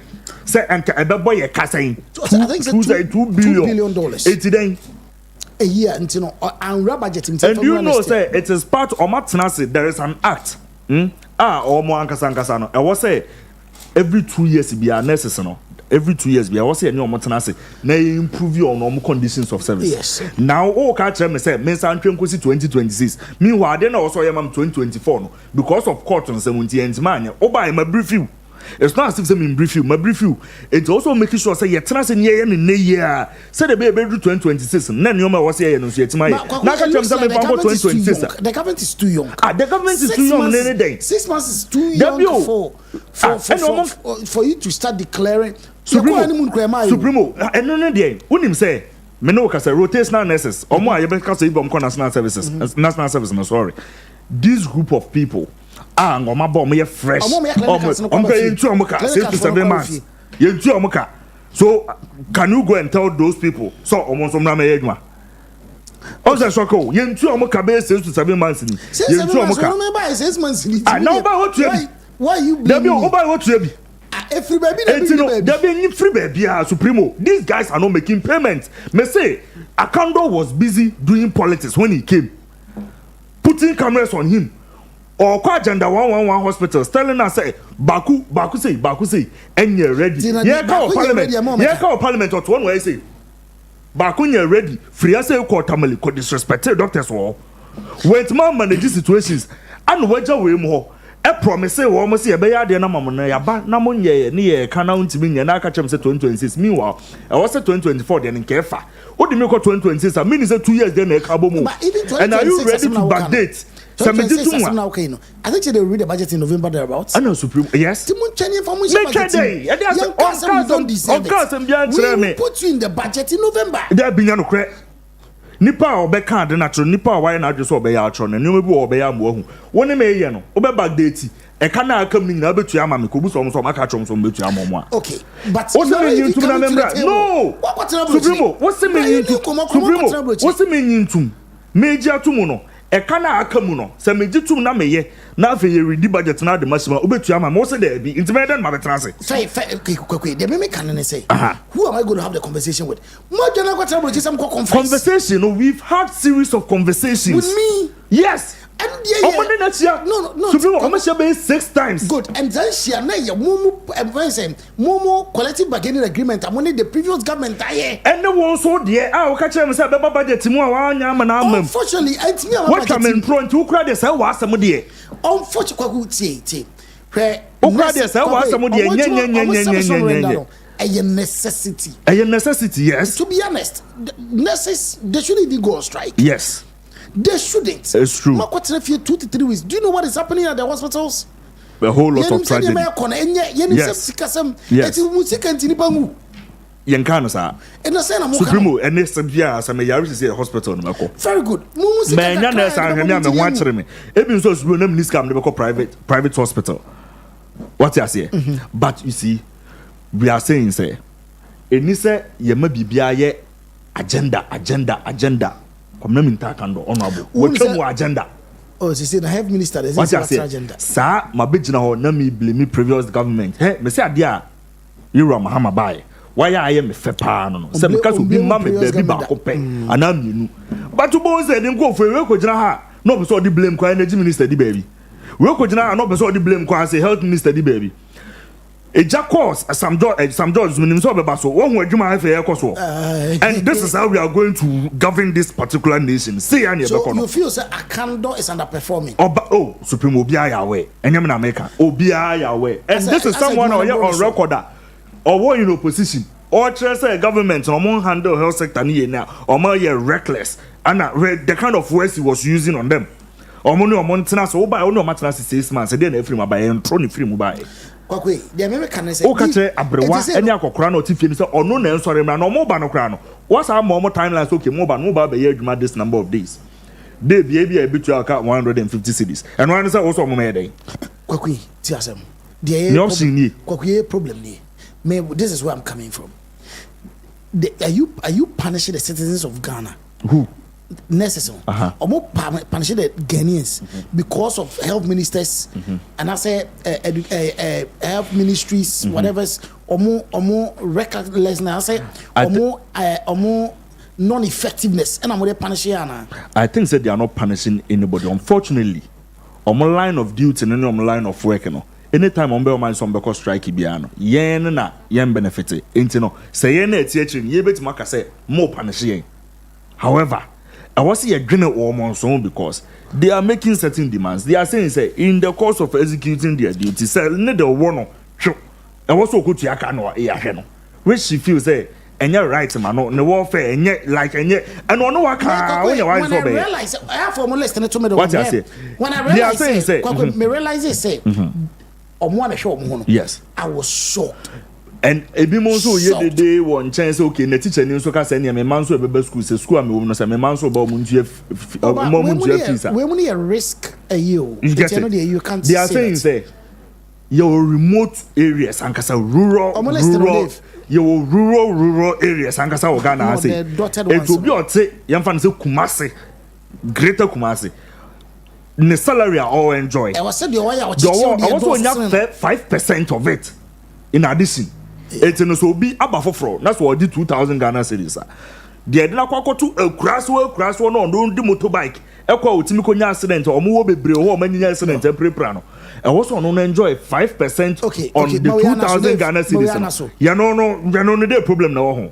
What is so wrong about this? Brother, yes. Temporary posting allowance. What is that? You know, say, certain say, when you are appendix, funeral grants. And appendix no, and you know, I wouldn't react to this, but I would want to react to the appendix now. The details of Sanoma winning now. Yes, you never me who say because the bro Koko say ya in politics, any politicians will be better to type people say no, they are banner letter the crown also. No, you crown also logo also. But yenya detailed explanation as behind the identity to make sense. What's the matter now? I feel Kwabena Minka turned to be a good manager. He's not being a good manager so far, at the ministry. The performance and Supreme Beso by politics. Oba no you so 6 months the politics. Ebe ka chere so akọ donate or tamale wuzun donate. Ministry as we have donated then permanent posting allowance, 3 months basic salary. Temporary posting allowance, hotel accommodation for 3 months, and 20% of monthly basic salary for 3 months. Adeng. It's no say, who posting baby temporarily? What I say? Now so all corner, on fancy can go high Diana. Oh, Debbie, Sana, health, you know, one was on pay more.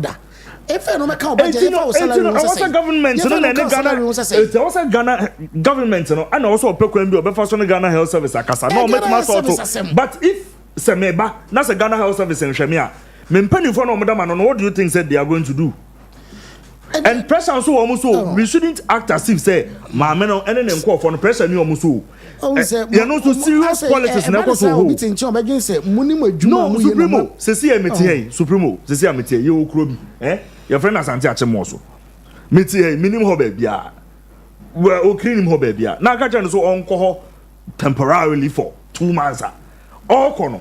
Sika ben na de man so on go hide down. One walk akọ no so na one walk akọ den fio. Ideally we can health service. It is a Ghana health service ni eyi bia. I was a government in the bum. Oh, person no makoye na person do I'm surprised these were all agreed to by the previous government. I don't think say ni na agree. But I don't know. Yes, obe position because baby drone there. Kwabena Minka tando buy and we enchantro. And one finance ministry now kwatena say ntimi up. Ato forcing. O man ntimi up. And just say yin free. And o ka no kretchoma a new government and these nurses would have understood them and come be train ama November na duru. Ama they all say the same bia. But mobile no promises amodema wo mo no. And am so acting in the way no more acting no. Just to make a particular government look bad. And once you do that, I don't bet you say the amount. You go 2026 more. They are holding Ghanaians to ransom, especially the new government. No, we understand them. We understand, say, we are perfectly understand, say, me say, when we say nurses, say me here nursing, me new baby nursing, me baby nursing. How can I manage tia? Onkono obesha obi. No the infection be fear besa fear for you na me boka and some phone. These are all basic things. They shouldn't even. But the things that they are holding them to ransom. Oh yes. But was the government not holding the entire citizenry to ransom? When almost sorry and Mekotinaho. Ebeka chere so omo mie debate bia na efre bi certificate of agency. Yem fanto so ne konko pass bi efre ndi levy. Were they not holding us to ransom? No, what has it got to do? No, I'm telling you, say. What has that got to do with? No, it has nurses going on strike. No, holding people to ransom. That's exactly what we are going to discuss. Because no money say prepare budget now. Create a whole being to baby say emergency. Buy a book crisis can be the aquaquashim. Creating the and I'm out there for almost one now. So for almost that. I say a candle position.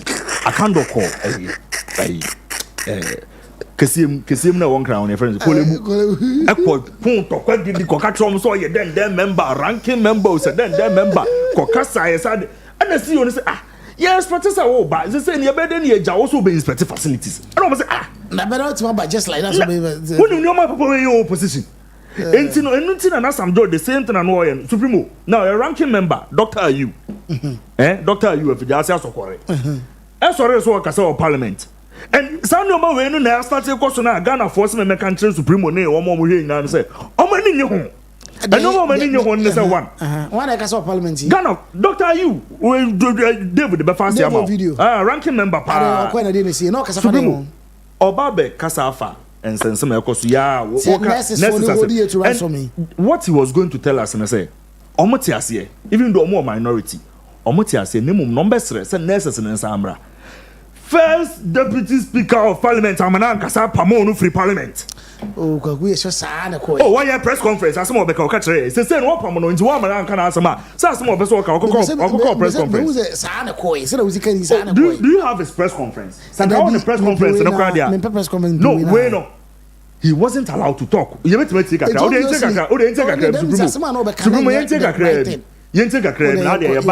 Nanka Dave Benya the press conference. Now, Minesho so Benya Batunko Benya de Nkoma. Speaker, I think that we can take an adjournment to tomorrow, during which those statements that you have admitted can be made. There's no difference between today and tomorrow. So, Speaker.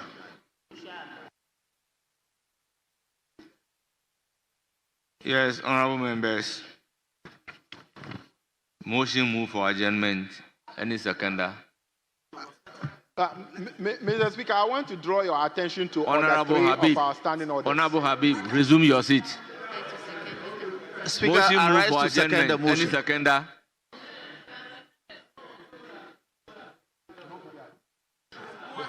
Yeah, Mr. Speaker. I rise to second the motion. Yes, I rise to second the motion. In doing so, Mr. Speaker, I make this statement. Honorable Afriye, if you don't take time, I will send you out of the house. I'm not worried about that. Why are you taking liberty for nonsense? About that. It's an issue of urgent public importance. I can leave. In doing so, make one statement. I can leave. I can leave. I am ready to leave. I am ready to leave. What do you mean by in doing so, make one statement? I am ready to leave. You can send me out. I'm ready to leave. What's all this?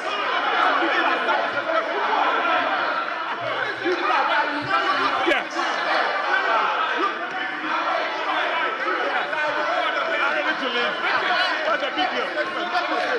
Honorable members. Mr. Speaker, we rise to make this statement on an issue of immediate and far-reaching concerns to our country. The ongoing national strike action declared by the Ghana directed to walk Afriye out of the house.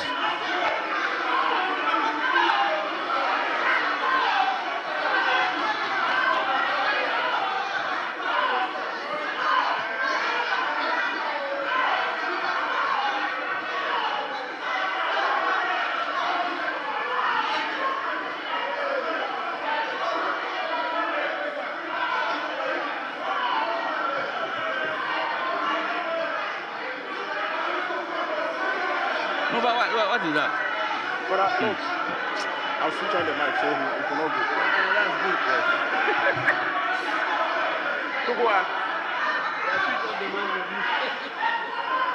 Yes. Okay, go over here.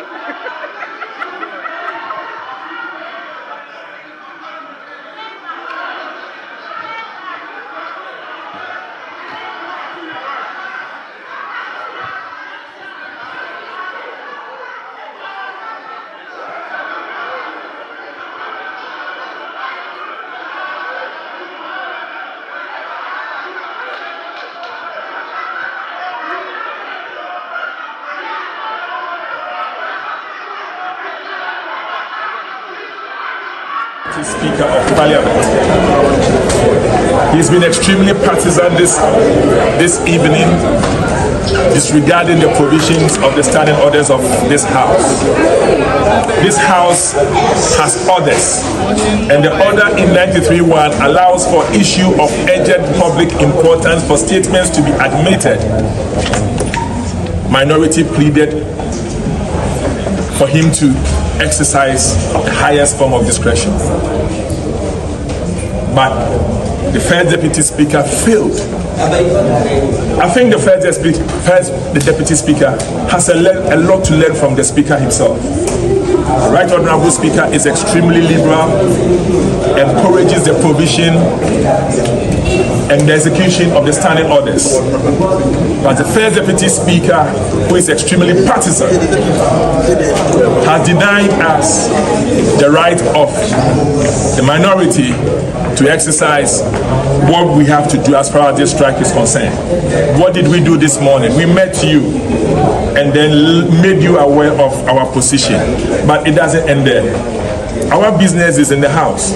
So we made a statement, a joint statement between myself and Jerry Ahmed, basically to get the hands out to capture our position. And that's the way we work. And from this, you can deliberate on it and then put the necessary pressure on government to do what it has to do. But that is official. Regardless of the press conference we had earlier, this is our work. And the only way to have made it formal was to go through an urgent statement. But he has refused that. He has refused that. When the order 93.1 allows him to have admitted it on issue of urgent public importance. In issues like this where people are dying, if this is not important, what's our business in the House now? Threatening that he's going to expel myself and my colleagues out when we're trying to plead on nurses to go back to work and also ask government to be reasonable with their posturing towards nurses. What else do you expect from a minority? A reasonable minority. A reasonable minority who are not playing politics, unlike them. Whenever they had opportunity on health, they always played politics. A very reasonable minority here, we understand that nurses, their rights don't have to be breached. We understand the nurses are so right. But we are even pleading on the nurses that when government decide to speak with them, they should be merciful. On the face of their right, they should just lean towards trying to be so sympathetic to Ghanaian Speaker of Parliament.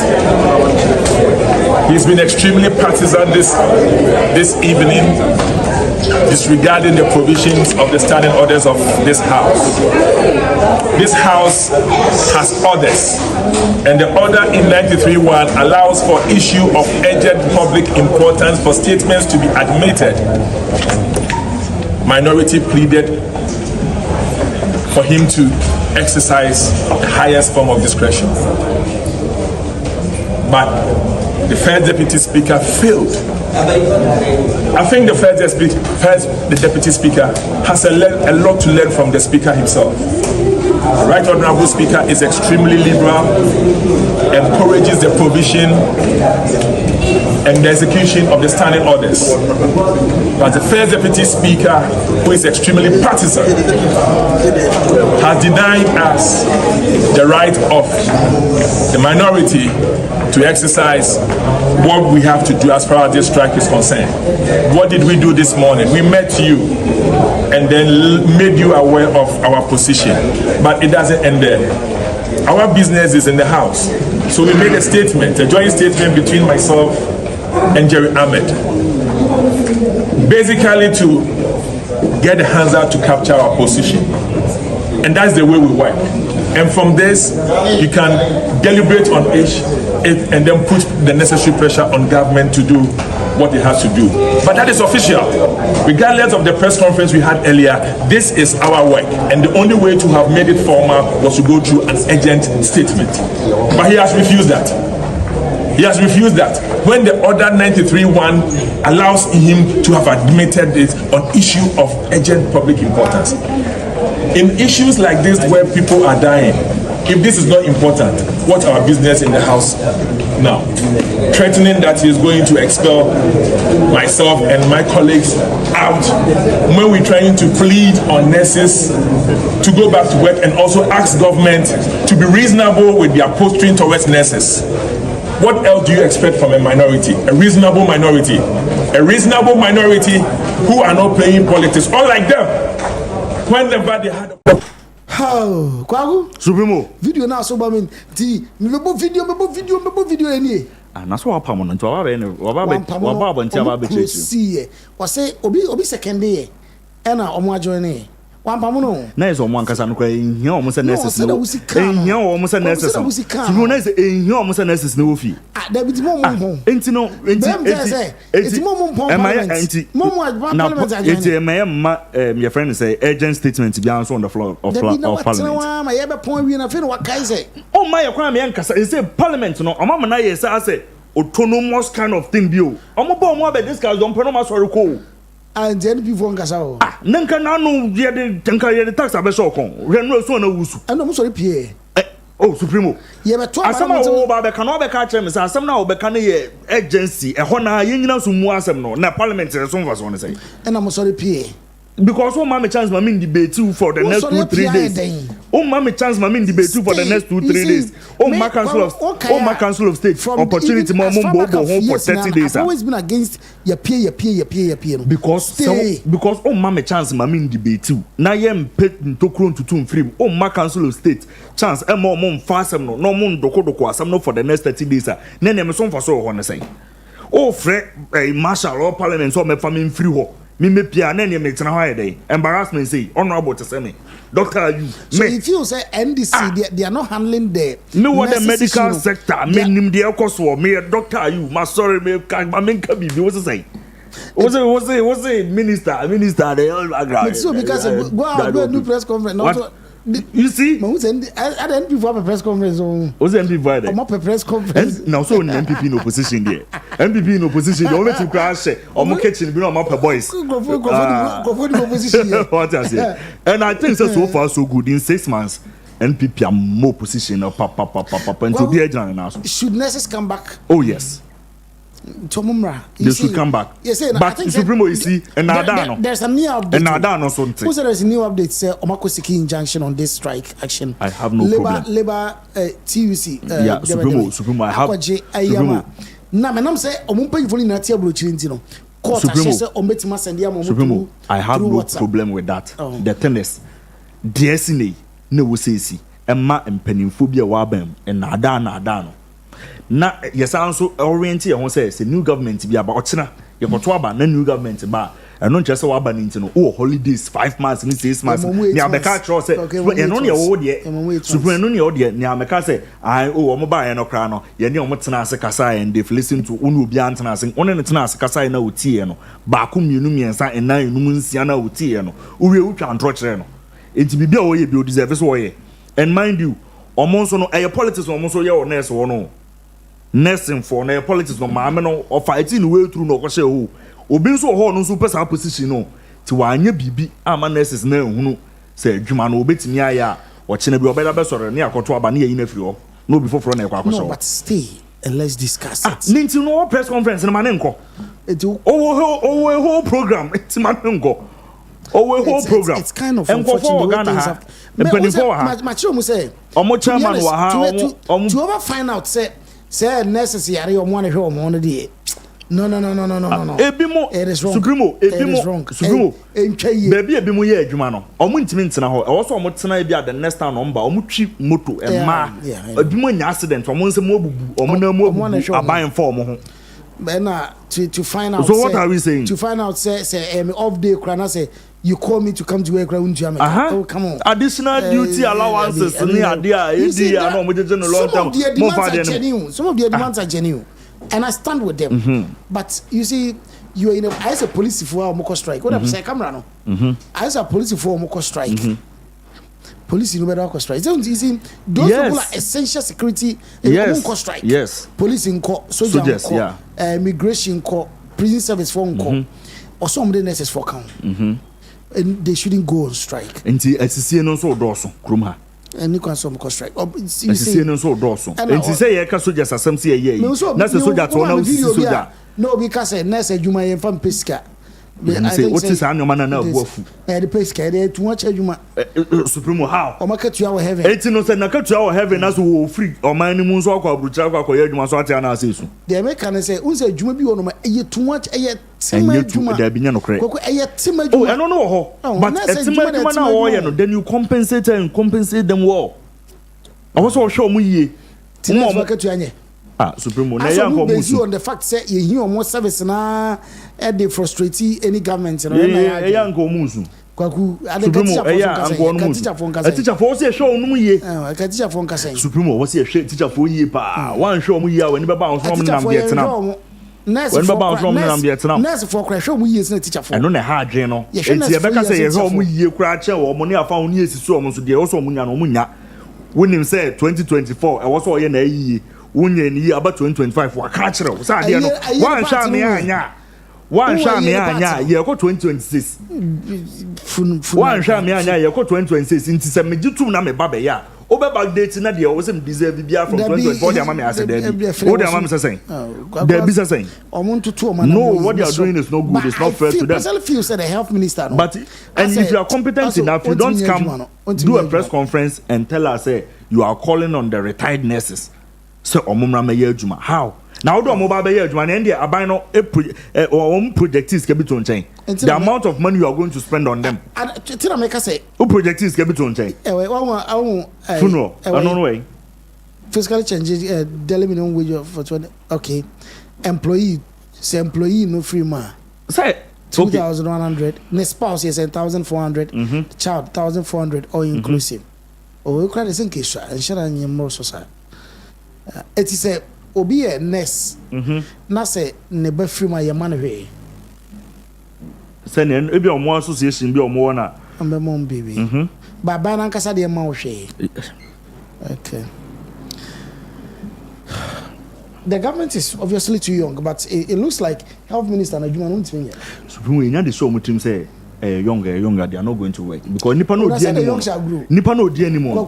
Nipa no di anymore. You won't what if you one day krada. Kwakura young shall grow. Nipa no di anymore ne ye Ajuma. Ah, yet the young sa anka Sam George da.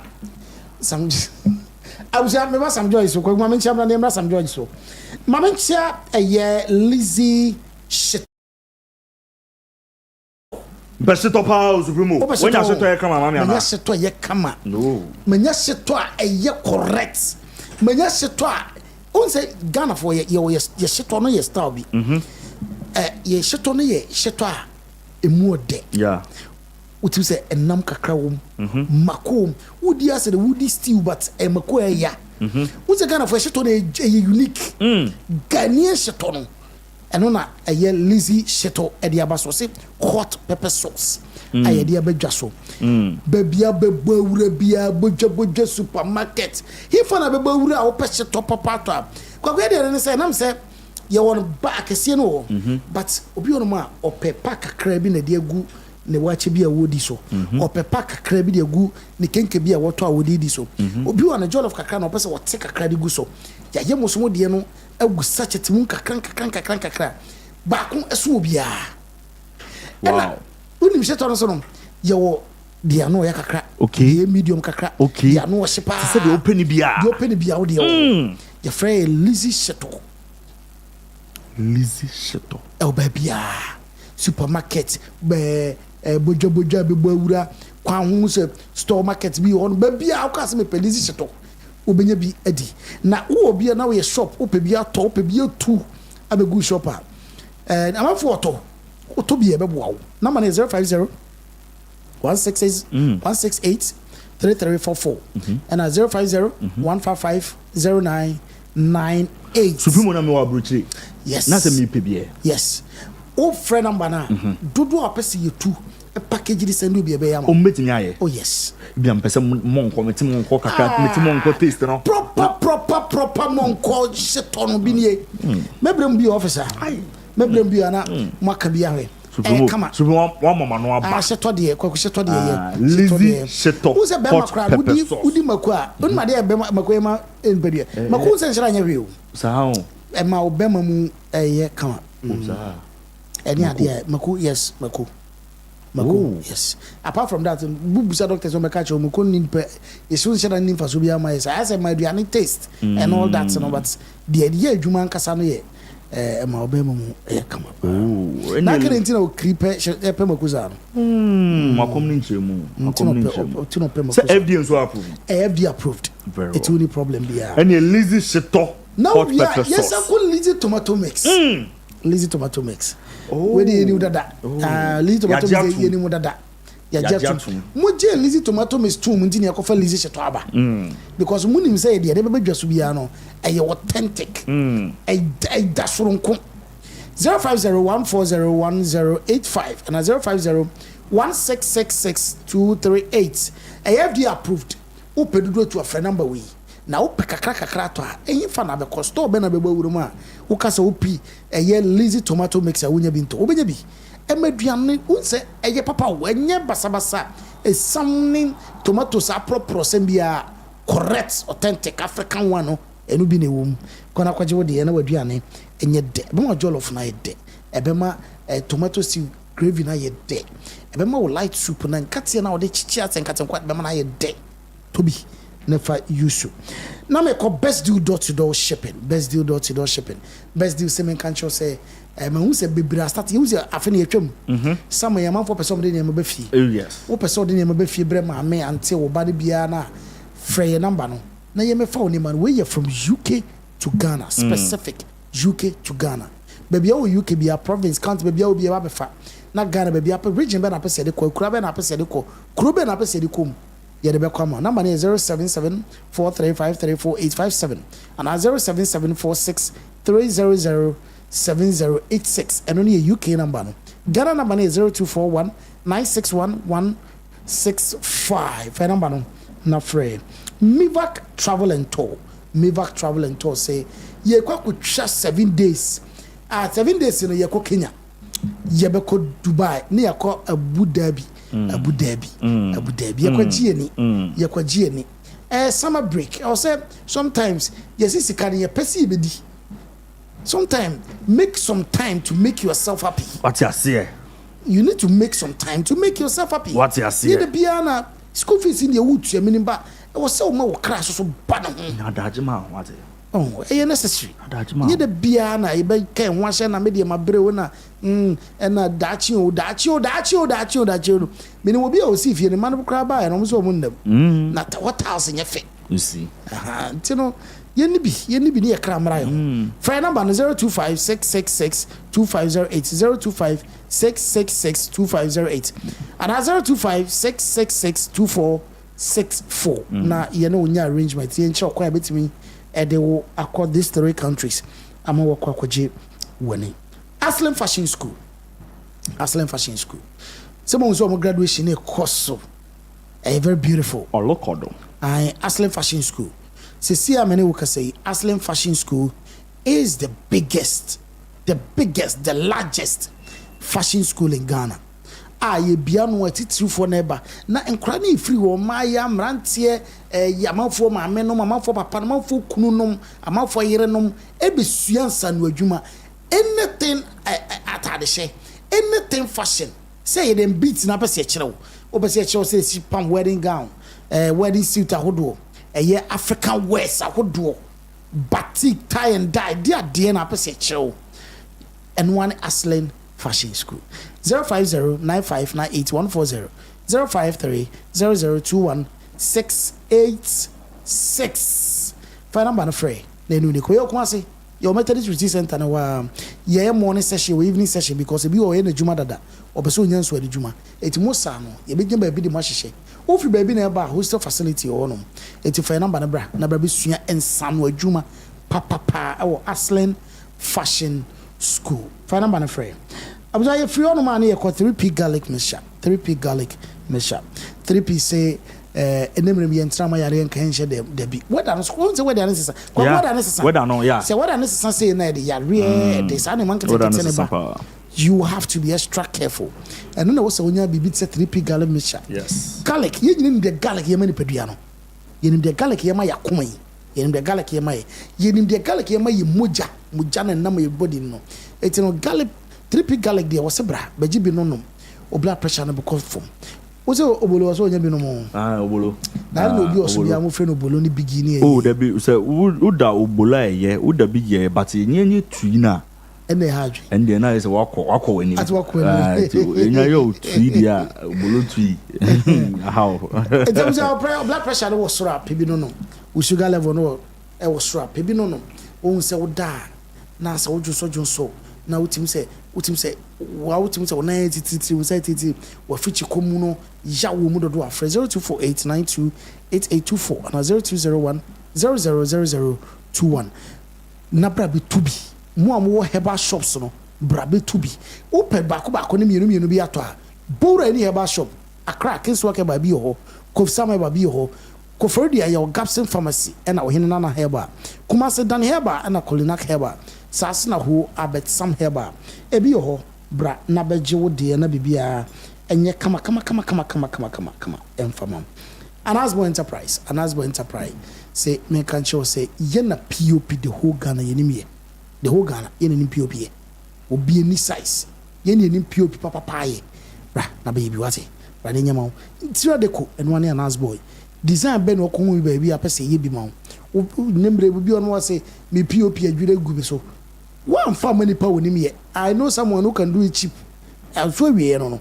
0246 113461 0246 113461 na Anasboy emeso wasene na omboa na bibia enye kama. Saso na Anasboy enterprise se men kan show say Zelvi construction. Yes, Zelvi construction say branu nsi ofie ne ma. Aye de si adan for branu nsi ofie ne ma. Na bibia enye kama. Ye be design ama. Ya ebe si fie na ma. Said a person ye no 1 bedroom, 2 bedroom, story building, any type ya dime baba swi ebia yenim ye. Obi o wasi fie na da na problems so fie o. Achim achia a sugar e de ho fufufufu. Ye betima treat ni nyina ma. Ye be ma fie na straight ye be boso kama ma. Bra. Na ye nya obi bia ma 0543123829 and 0249711659. A positive flow na off pay. Ye ni sto yenim ye. Stamp concrete, Italian graviato, dampness treatment. Ni no. Your boy Juma pa bra na nyi bi mom. Na finally Koda Media Films. Abawa Sarah is streaming live e Koda Media Films e YouTube. Abawa Sarah Koda Media Films e YouTube. Bra na be enjoy. Oba subscribe na bibia enya kama. Your movies go be brave. A lot of movies e go on. A lot of movies. Teresa Amwa e movie nim. Lady way very nice lady I will pick you up. Slide the NDC for someone shena ya could have no. Say NDC for someone shena could have no. Mombra no more subscribe bibia be come. Kwakuna will say some George are. Supreme yamo some George abaso e. Sa why dey? Why dey papa. I think say aban iba so minister ba ko nkofo ni won ho pa some George. Na wani won ho nkasa nkofo. Kwaku say kakra bi na yedi nkomo na some George won fa so bi mfa no ho. Ni di betwama sa kwa no. Me wakasa na hu di oyeye kwaku some George so video bi ma hwe. Okay. Oh video ma hwe. Wa bona chi sa no hwe. To an engagement-led style of leadership that involves all my stakeholders, listens to their challenges, and works to address them in a manner that benefits the entire ecosystem. We need intense competition in the sector, but it must be healthy and sustainable. I am committed to value-added data bundle offerings, and most importantly, these policy actions will culminate in price reductions in the medium to long term.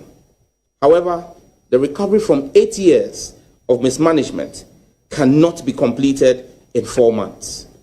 To this end, I have mandated that all operators make critical investments in their networks to improve quality over the next quarter, that is from July to September. The regulator will commence a rigorous quality of service assessment in the final quarter of the year, October to December. Defaulting operators will be sanctioned.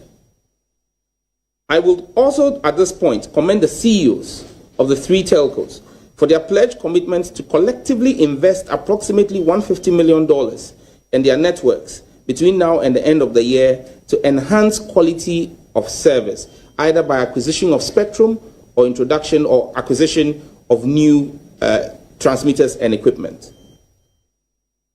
At this juncture, I am pleased to announce that my engagement with the CEOs have resulted in the following specific measures which are to take effect from Tuesday, 1st of July, 2025. Airtel Tigo Ghana, AT Ghana.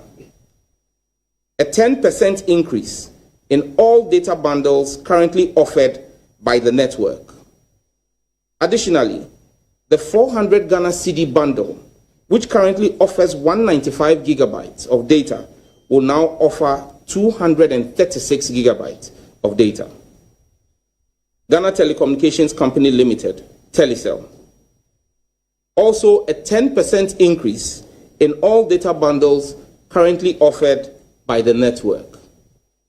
Their 400 Ghana CD bundle, which currently offers 90 gigabytes, will offer 250 gigabytes from 1st of July. Scancom Ghana Limited, MTN. A 15% increase in all data bundles currently offered by the network. And I'm pleased to announce the restoration of the 399 Ghana CD bundle, which currently has been changed to the 350 CD bundle that offers 92.88 gig, will henceforth be reinstated to 214 gig for 399 Ghana cedis.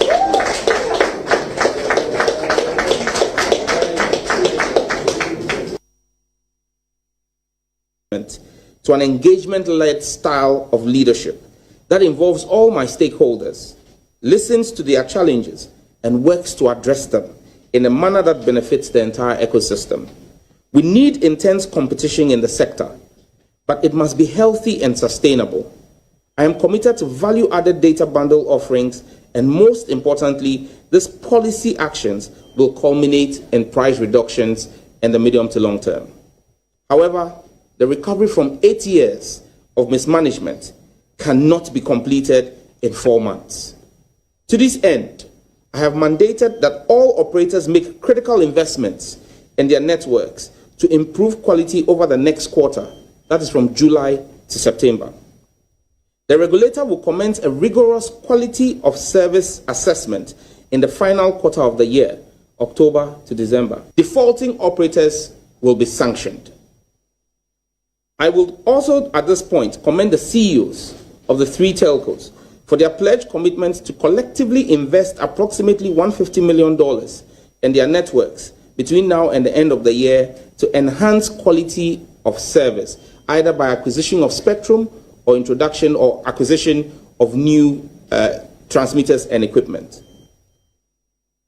At this juncture, I am pleased to announce that my engagement with the CEOs have resulted in the following specific measures which are to take effect from Tuesday, 1st of July, 2025. Airtel Tigo Ghana, AT Ghana. A 10% increase in all data bundles currently offered by the network. Additionally, the 400 Ghana CD bundle, which currently offers 195 gigabytes of data, will now offer 236 gigabytes of data. Ghana Telecommunications Company Limited, Telecel.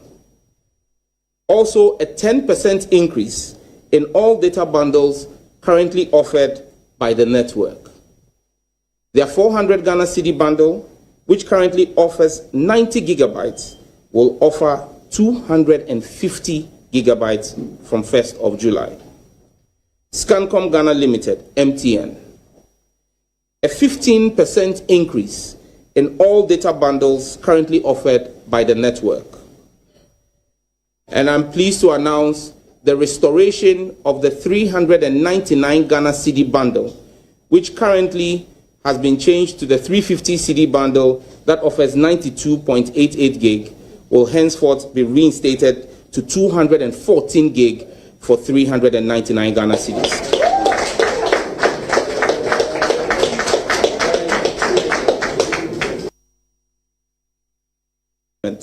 To an engagement-led style of leadership that involves all my stakeholders, listens to their challenges, and works to address them in a manner that benefits the entire ecosystem. Supremo. Was my shut up on the 5 times a month. Oh, why are there? Eti me badam just like a bobby a dao ko and the flowers be our day bread some George. So why are they? And the Jumano no, and it's in the buy. It's Bonampaso. Oh, of course. Send them a started grants and your baby. So now I say Buono. And don't for man. There be a body or the woman said they say Nipanaya appointing in Tianica. Now the flowers. So when you know there be the only flowers biaji. But why are there? Why are there? Why are there? Supremo. Minister, what break or car for? The first is fast. Oh yes, yes, yes. Yeah, Supremo. Why are there? No mute the conversation. No mute. No mute. Not the entire international name. You make a crave. Your catcher say he was very loud in opposition. Or by your who ne classmate for no. Okujo to a black one. But you say as was shaking.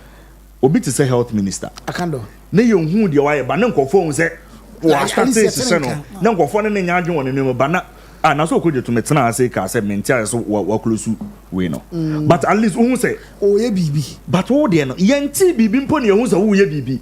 E ho na problem no wo. Afa ye raise concern na no ba be kire say na 1 million coders now ye ne no e bosom ma na say konfu bi na e ya na. O yes na say wudi atem.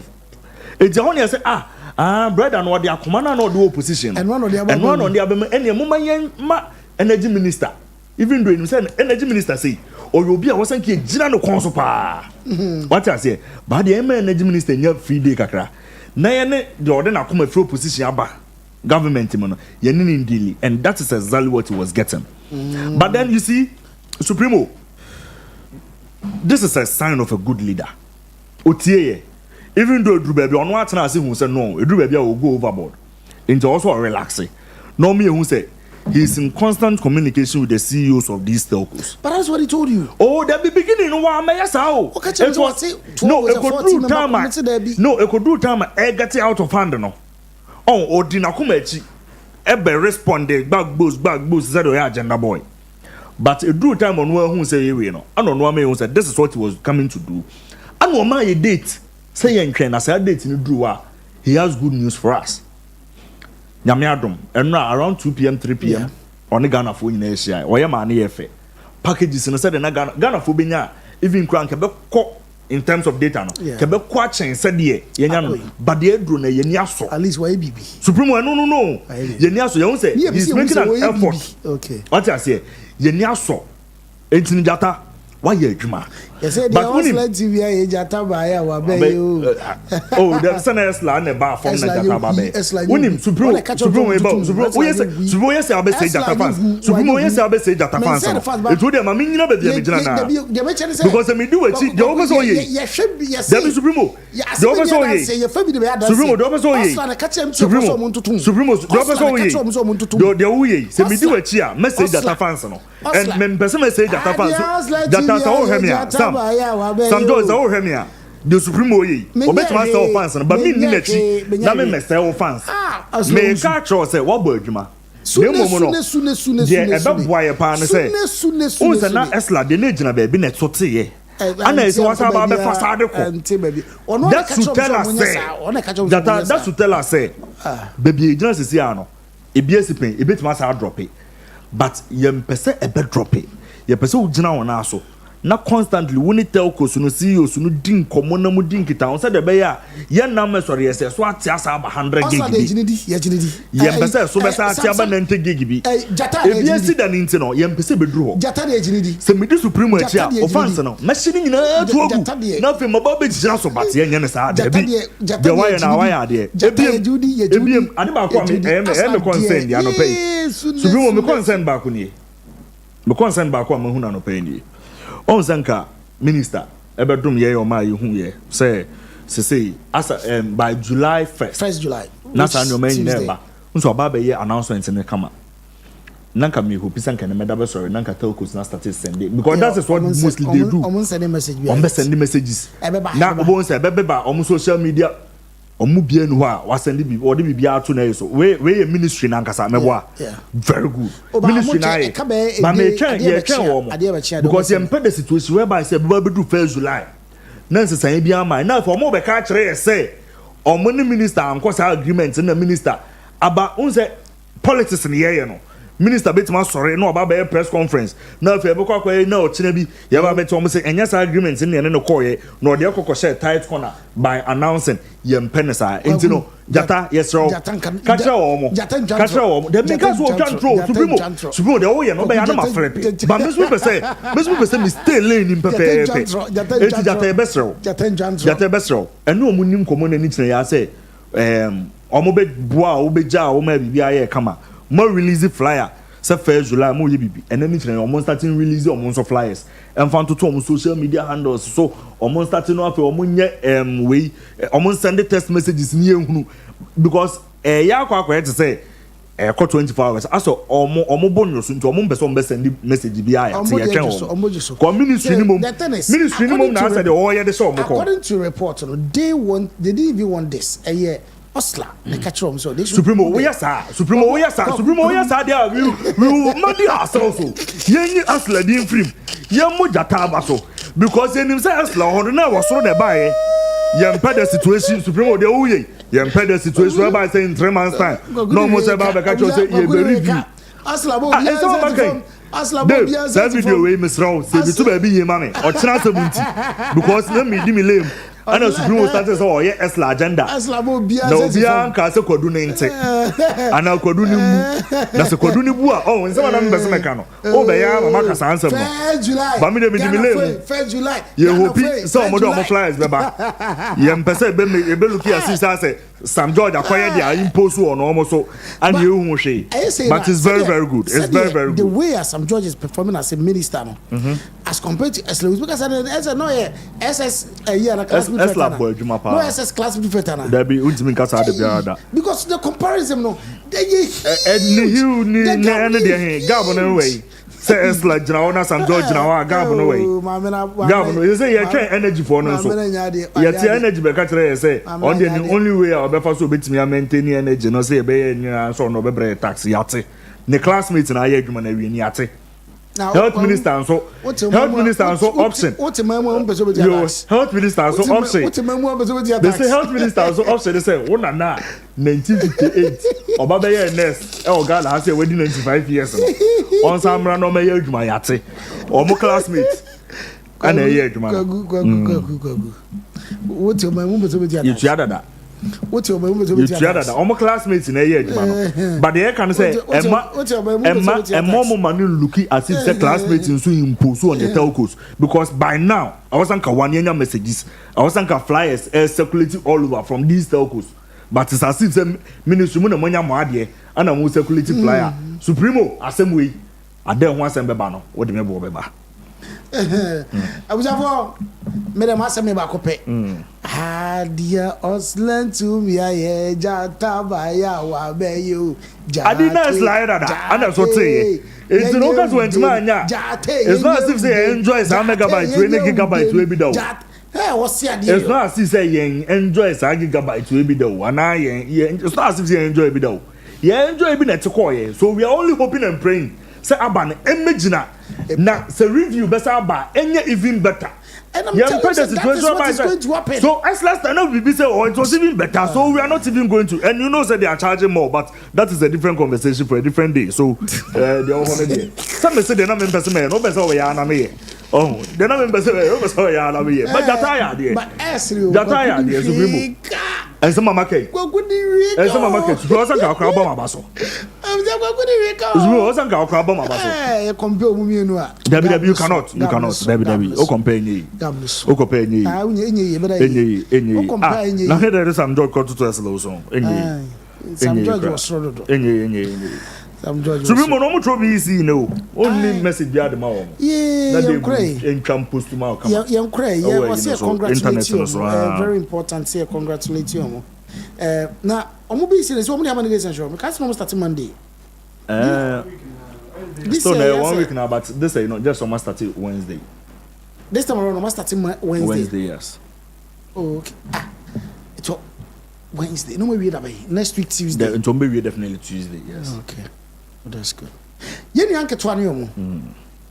First of all, the best trying to say nyankopon mo retentive memory. Very important. You say BCE is the basic step out. Without it, you can't go in. You basically can't do anything. Yes. What do you mean go SHS? Now what could we have tertiary? Impo se o pese usua adwuma mpa. It's a do stage be a basic certificate, you know, is very important. And you know, you will show almost so much luck. Yeah, more good luck. Na Nyankopon di omusua onyo mo kai for. Sure. It is very important. Nyamenyo mo kai for. Sometimes usua de bi o GSS 1, 1 through 3. I refer to me ba nyame be ye o kai for. Eti mo kama come to you. When ye it's not the end of life. Fatu teams are and konko wa pon ko fa books bi nko wuram e me no so ne nko twa paper na it's unnecessary. Don't go through that stress. Sometimes what stress am see we are ana went me am pass here no went me anya hopefully say it is the end of the world. It is not. There's more chance. There's more chance. We need some more. I'm going to introduce some WAEC policy. Yes, but do your best. Mopon school and you day wakufie wakusua for the next day. That is what any diligent student does. You know what I'm saying? You made go through. Baby, you must have be and you made them far through. You will show be a good luck. I mean, come on, you know, or mom will you could draw home. Yempese nkwaye tro BC ni ebete stories and Hanam school akrabia kwakopra akrabia kwakoye say we don't hear all those stories. Yempese emfiri om ni ebe congratulate mu next week say nyame de munyina mokoye no sa de munyina mopi nyame nkam on kam bebre kwakuna me say kai Ghana for say yo ayeda yenim Rashad ayeda yenim a year day in 26 July. Yeah. 26 July. A course on career. A year near bar empress. Ne papa. A year Reverend Father Kwabena Owusu Free Empress Papa. Wayenya media. Na a year 26 July and a year you know. Yakopena crabby. In career Kumasin career some yake. Udru a year a boy mem. Now yes, it is all around now. Kobby will be to me Kobby because that day you jump to Sabila about you pump. It's your to be so it's in a year. Kai Kopem say, Dane bedrew. Yame ancient day. Empress, baby, I will be a baby. I feel free and Yami a more ding. Edding. And a lumber kind. Or say, the begin where you who say welcome to near before so papa can baby some can share we ya you know nyame ancient day unkukure ne mumaye na ye kai will be 26 July who around and kwadi abekan ho na ye nyina ye nkonkoja ye nua no na enye fine enye kam kwagu supremo Sharon about the point. Our point. Anna Soleji Mawena watching us from Togo. I say RASH HOUR, more fire. Wow, your show is very powerful. I don't see. I wish for this year Supreme when you post me. Okay. You post me in first one no. Now you was when you blaming for the tragic incident. Okay. 53%. Say you blame Kobby Gh. And na 25% and so say ya baby abusunya and 20% and so say ya baby. Any 67 and they vote to you. And your last poll na here, you know. Okay. And so near busa say the Ghana Registered Nurses and Midwife Association for no so no. Among call it off strike na 56% ese there be. Among call it off. And 43% and so say omo and call it off. Intend you post no. Kwa 56 no muni Ghana. You post on the and you send your man can what Ghana yes Ghana yes your post no and on until because I am near the post and so baby who said the uncle for senior interactive in stories now. Yeah, there will be YouTube, Facebook, YouTube my own squad war round. Yeah. Squad war round of yeah, and Facebook Kofi Owusu, Kwesi Nanabuadu, Empress Sharon, Janet great name at 50 Benjamin Channel Soleji, yes. Nana Set Mount Squad around Omunina Bamani Facebook Hilton Day mobile there'll be a say Anna Efe enye nipenina na enye ni see the mere fact say unye ni pamo muti no ana kwakwere bi e kan say e adum bi obi ti wono ma wonim kasase no yeah wonim be de wo ye obi ti ma ya mana bro so yeah we don't take it for granted. No. We are very, very grateful for the support every time. YouTube, Facebook, we support you. I mean, sure. Omo bi ahu ban from my na Friday. Yentimi say share. It will be a say. Rush hour. Yɛfɛm na kwa me taxi driver na enkane na misisi so misisi ama kame na to na twetwe binya 3p garlic misa no aboa me pa no asa miracle bi wadro no sese mafunu kra se die sia twimi ankasa me humi esi so sese me humi ana esi so obeka se die bibi hye me so bi no na ye normal ni bi ne ti no ti pa me sa 3 days ni na edona ankasa de nyankopon de ayi bi ahodi ti ma yi bi nyasa mketo ana se we de me fro aka so na me fa hye me nkwa me me de abe fa 3 years ni ana asemi gina wa me na mu sisinya se me kwa me de ameko bi amu so much me dru da ba 6 years ni o tema sisi am ya ma di se ne me jaina ta ya le ne nku me preko ene 4 days ana me koto 3 garlic mixture ni tema me kase yanku pe no yam se ende ya me no kase me wa to me a me din wa me ntiase 3p garlic mixture ubenya bi wo mamu pharmaceutical shops and herbal shops Fred Piwak e wo 02489288824 and 020100002 Odofo so pe company obetimi ede wo ho ato omo so eba no adansi ene ho dwumedie bia dia eno a ene Zion View Construction and Services eba no general building construction say yensi dan fit scratch enko na wieye na enye de wakoma pedie eno a ne Zion View Construction and Services eba no dampness treatment say walls ho ena cracking enso elikifa walls ho tino ama apoto bibre age wo dan no aboso dia Zion View semen kan show say obe apply waterproof coating e de ama external and internal walls no se ne be ya wonso no obetimi afa wodan no ho afa na apotobibre nyina nso aclear e de amount ebiem no se ba no Italian graffiato se wo si abefo de ya baby a ho access scratch lines ne nam ho fefefe and nso no omudi sa dwumade no kama stamped concrete for compound se wo pe concrete papa e de aya o compound a e be che na be san so aye fe e de amount dia fashion Zion View Construction and Services omo ensa ebano epoxy floor me pacha so ope epoxy floor papa ope de beche e de amount ope de hoho etu nan e de sofia obeka se emom o floor si eyefe so ope e de amount garage floors basement countertops and na simple no open so commercial dwumede bia udi se bank bi na wusi restaurant bi na wusi hotel bi na wusi eno ene Zion View Construction and Services so what Ghana anase amano no dia na ope company a ombe sofia no SSC the amount there. Me patch out for numbers we say 0543 123829 0543 123829 and I say 0249 711659 0249 711659 so we share Zion View Construction and Services BMUSUA obetimi akọ omo website so www.zionviewconstruction.com